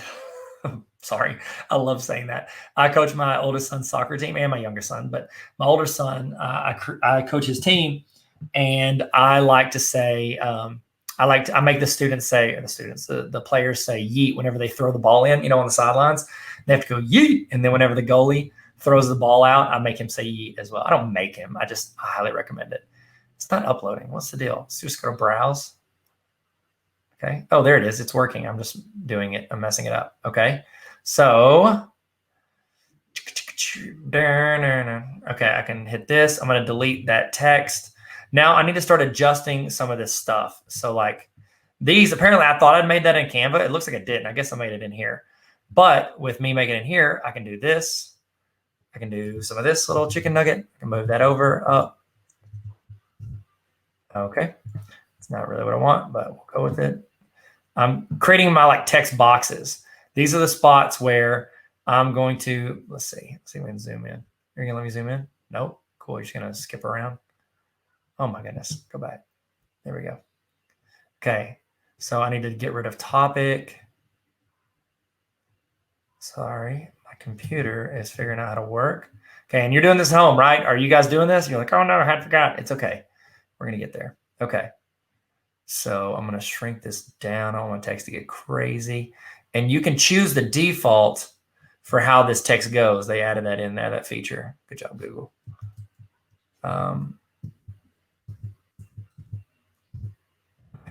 Not really what I'm wanting. I want it to go a little tighter. Nope.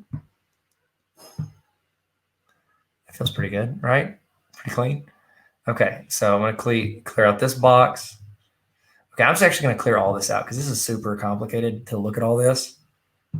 So we're just going to delete all of that. Excellent. So I've got this, and now I can choose right here. I can say do not auto fit. I want shrink text on overflow because I want it to shrink around the box. Okay, and you have a bunch of options there. So now I'm just going to hold option, and I'm going to drag and put the other ones right here. There we go. Same thing here. Oh no, I messed that up. No, I did it right. Let's go up. Perfect, but I think it'll work. Unit, let's go over a little bit so they have more room to work with. Have more room over here? Yeah, we got to get over here. Okay, same thing here. I'm going to go and add these over. Add option. All right, we're rolling. We're rolling. We're almost done, everybody. We're doing great. Okay, I'm going to add objectives. Remember, I've got it to shrink text and overflow, but I want to give as much room as possible to work with. There we go. I'm going to do the same thing here. Once you get one set how you want, it's a lot easier to adjust because you're just dragging and making your copies. So good. Okay, and this one I'm going to make a little bit bigger because I've got more room. Oh, I wanted to make a number line.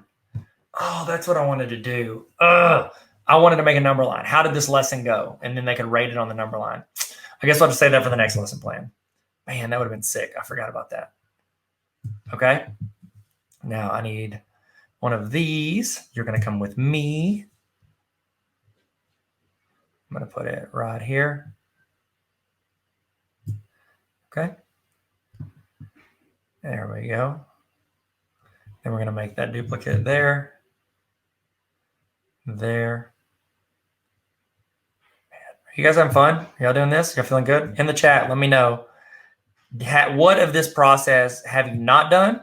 What of this process have you done? I would love to know. I would love to know. Okay, then we're going to bring that in a little tighter.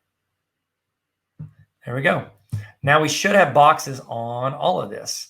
So let's see how this worked out. So we've got lesson plan. We've got this. I feel like I've got it. Remember, I'm going to show you how to do this part, and then you're going to get to do the rest of this. Okay, sweet. I think we're good to go. I think we're good to go. So I'm just going to click over here on the left where my slides are. Not there. I'm going to click over here on the left where the slides are. That way I can click out of it. I'm going to go back to Monday. Okay, so here's what I want to do. I've got that. Now I want to go in and I'm going to add my new slide that I just created. So I'm going to click my drop down. I could have replaced these slides, but I didn't want to mess up this one in my master in case it's connected to any other presentations. So we're going to take this one. This is the one we want. Let's make sure we have everything the way we want it. Okay. Okay, it's a little, I don't know, it looks a little cluttered. I wonder if I need to set, oh, I've got it set to shrink on autoflow. So I think we're good. You would just click to add you click to add all the text. I think we're good. Okay, so here's what I need to do. I need to delete my other slides. So I'm going to click this slide and hit delete. And I'm going to click this. And I'm going to scroll down, hold shift, and delete that. And then I am going to I want to create something where they can drag over the top of this. Okay, so they could fill it in. It looks like I think we're solid. Does this one go kind of long? Look how long that is. We don't need that. Oh, that's unit. That's not supposed to be there. Ooh, good catch. So we're going to view. Thank you, whoever pointed that out. Going to go to master. And I'm going to go in and delete this because it don't belong. Get out of here. You was hiding in plain sight. Okay. I wonder if we can make this look better. Shrink on autoflow. It did that. I just don't want it to like run over the top of it. Maybe we turn this into, let's see. Should we change it, the text box style to make it just a text box? But I like the size of the subtitle. Let's just leave it as is. Okay. You're going to fill it out anyways. So there you go. All right. So we got that. I think we're rolling. Where is this? Let's see. Okay, so I've got that. I feel like I'm good. Got all the stuff filled in. We need to create this. So I need to create a circle. And I'm going to create a shape. And it's going to be a circle. And I'm going to put it right here. And then I want to make it a good circle. Right size. Not right there. That's not where I want it to go. I want it to go down here. Okay. Now, I want it to be a circle that goes around that. So actually, I'll make it a little smaller. There you go. I think that's good. We're going to find out in a second. So I need to make the middle of it transparent. So I'm going to click on this, make it transparent. And then I want to do, let's do this. Let's do the navy one because I've already got red in there. Is that navy? Did I select navy? I think I did. Yeah, I did. Boom. So we got navy. And then I'm going to make the border just a little bit bigger. So make it like a 3. Is that good? Okay, let's try this out. So I'm pretending I'm a teacher. I'm like, oh, I want to circle what day it is. I'm going to click this and drag it to Wednesday. There you go. And then you will be good. Okay, so I'm going to click this and go down. Actually, they can just do this. And then they can drag it over. Yeah, buddy. We're doing it. Okay, does that make sense? And they can drag it over the top of it. Okay. I'm going to make a text box telling them they can do that. Just to kind of guide them. Hint, drag the circle over the day of the week. Do that. Make it bold. How about a little bit of spice? Actually, I'll make it light. I don't want it to go crazy. We're going to change the font color. We're going to put it as red. There we go. All right, so let's just drag that over the top of this. And we're going to put it right here. There we go. People can delete that if they get sick of it. Okay. Hint, drag the circle over the day of the week. Solid. We're doing it. Make this bold. Just let hint know it's bold. Hints are important. Okay. Now we've got one, so we need to make multiple pages of this. So all I'm going to do is select this, hit copy, and then I want to paste. I've got 1 day of the week. I need 4 more. So paste, 2, 3, 4. Ooh, I forgot one thing I should have done. I could have made an invisible box for people to click my links on my stuff. You know what? We might as well do it. Y'all want to? We're in here. We might as well. Might as well do it. Here we go. I'm just going to delete this and this. And delete. Okay, I'm going to show you how to make an invisible link box. Y'all ready for this? Here we go. Here we go. Here we go. So what I'm going to do is I'm going to do a shape. I'm going to do a rectangle. And I'm going to drag it over my information down here. Okay? Now, sorry. That was gross. Okay, so now I want to make it to where it is transparent on the inside and transparent on the outside. Now, I want to make it link out to something. So I can make it link to my username or my website. I could have made 2. We're here. Let's make 2 boxes.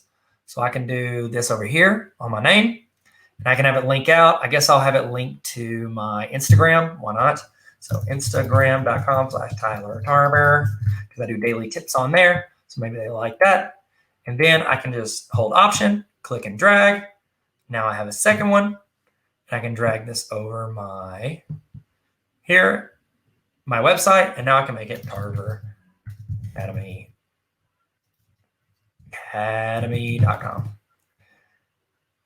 Academy.com. I think that's good. Okay. You know what we could also do? We could also do the same thing for the Butler Teacher. If you want to be a Butler Teacher, you can buy the Butler Teacher Playbook. So I can make it here.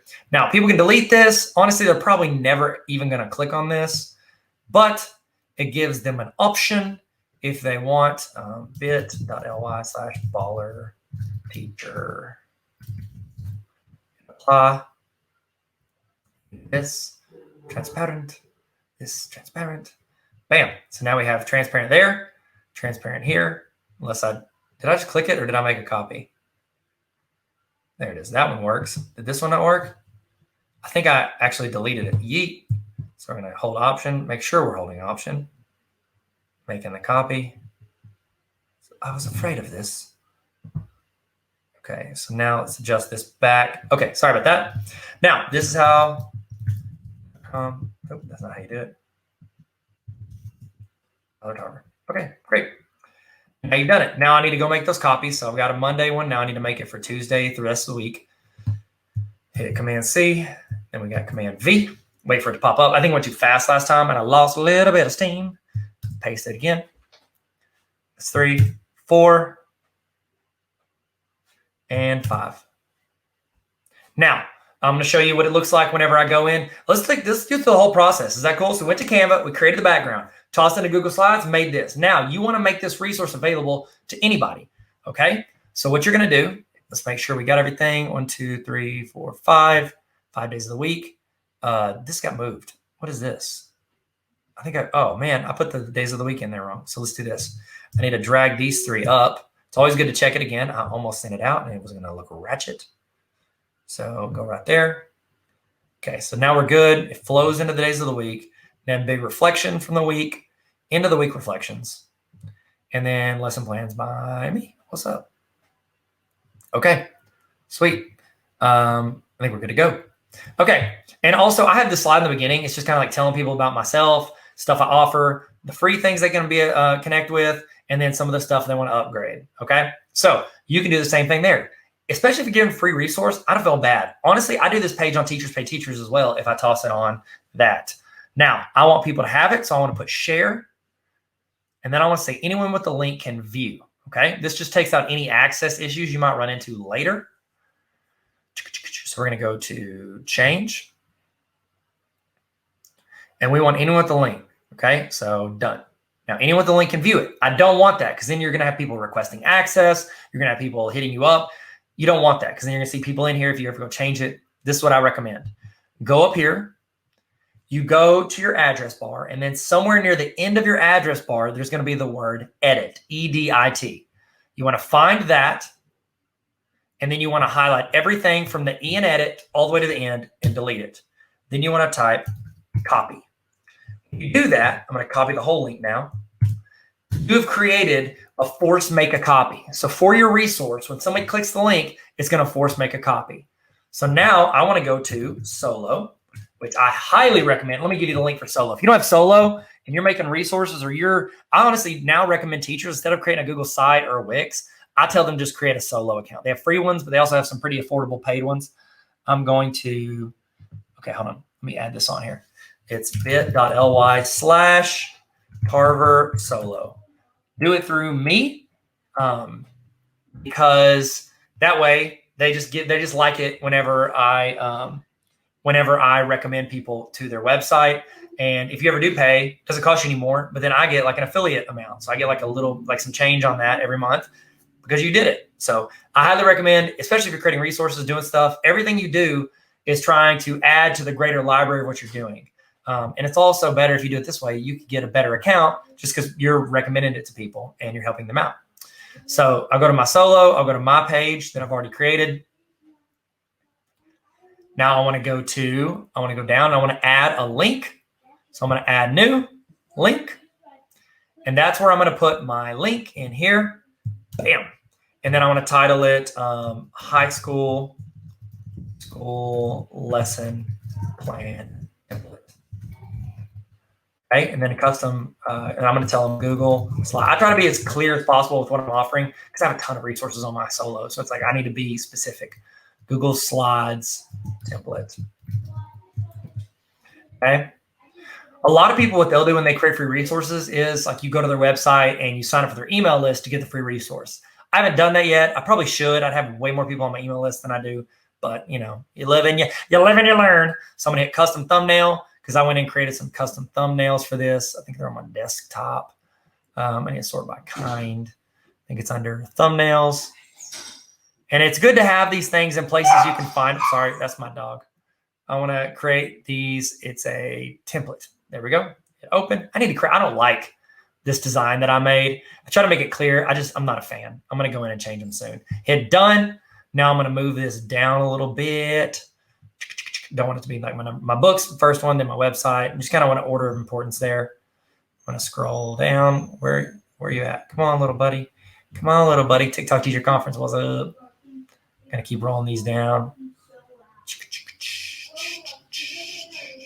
The adaptive quiz template. We'll put it under there. And I'll move it down later.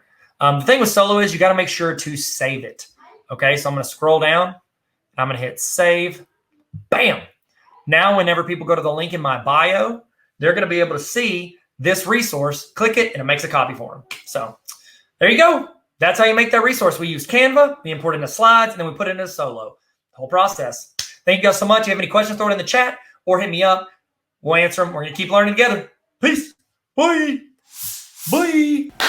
We did it. We did it. We learned something. Did you learn something today? In the chat, I want you to put the thing that you are taking away from today. Put one thing in the chat right now that you have learned or that you have realized or that's reinforced something you think. Put that one that I like to call this the golden nugget. Put the golden nugget from today in the chat. And that way, if somebody's missed it or they checked in, go ahead and you guys can copy paste what other people put. If there's some advice, you can screenshot it.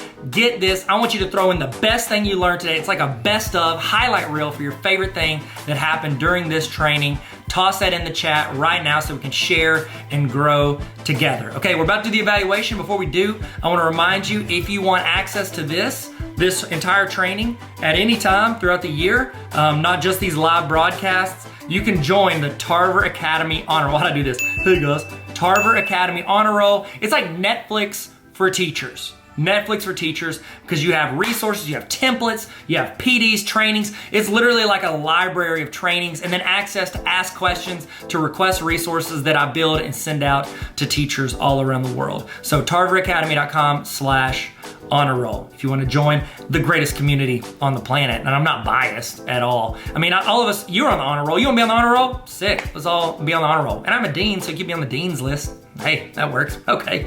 All right. Now it's time for your evaluation. I'd love to get your thoughts on what you thought for this, but also I'm going to send you a certificate saying that you sat through this training. You put in the time. You wanted to learn. You wanted to grow. You wanted to get better. This is going to be a certificate that I'm going to email to you.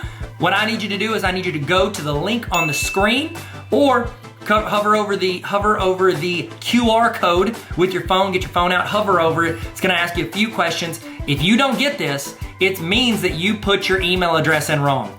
Make sure, please do not rush this. Type your email address in correctly. Please, I'm begging you, because if not, you're gonna email me, I never got my certificate. It's because your email address is wrong. Type it in, type in your email address correctly, fill it out, fill out your name, make sure you capitalize, make it look good, because it's gonna fill into the certificate from this. So I need you to put this in correctly, please.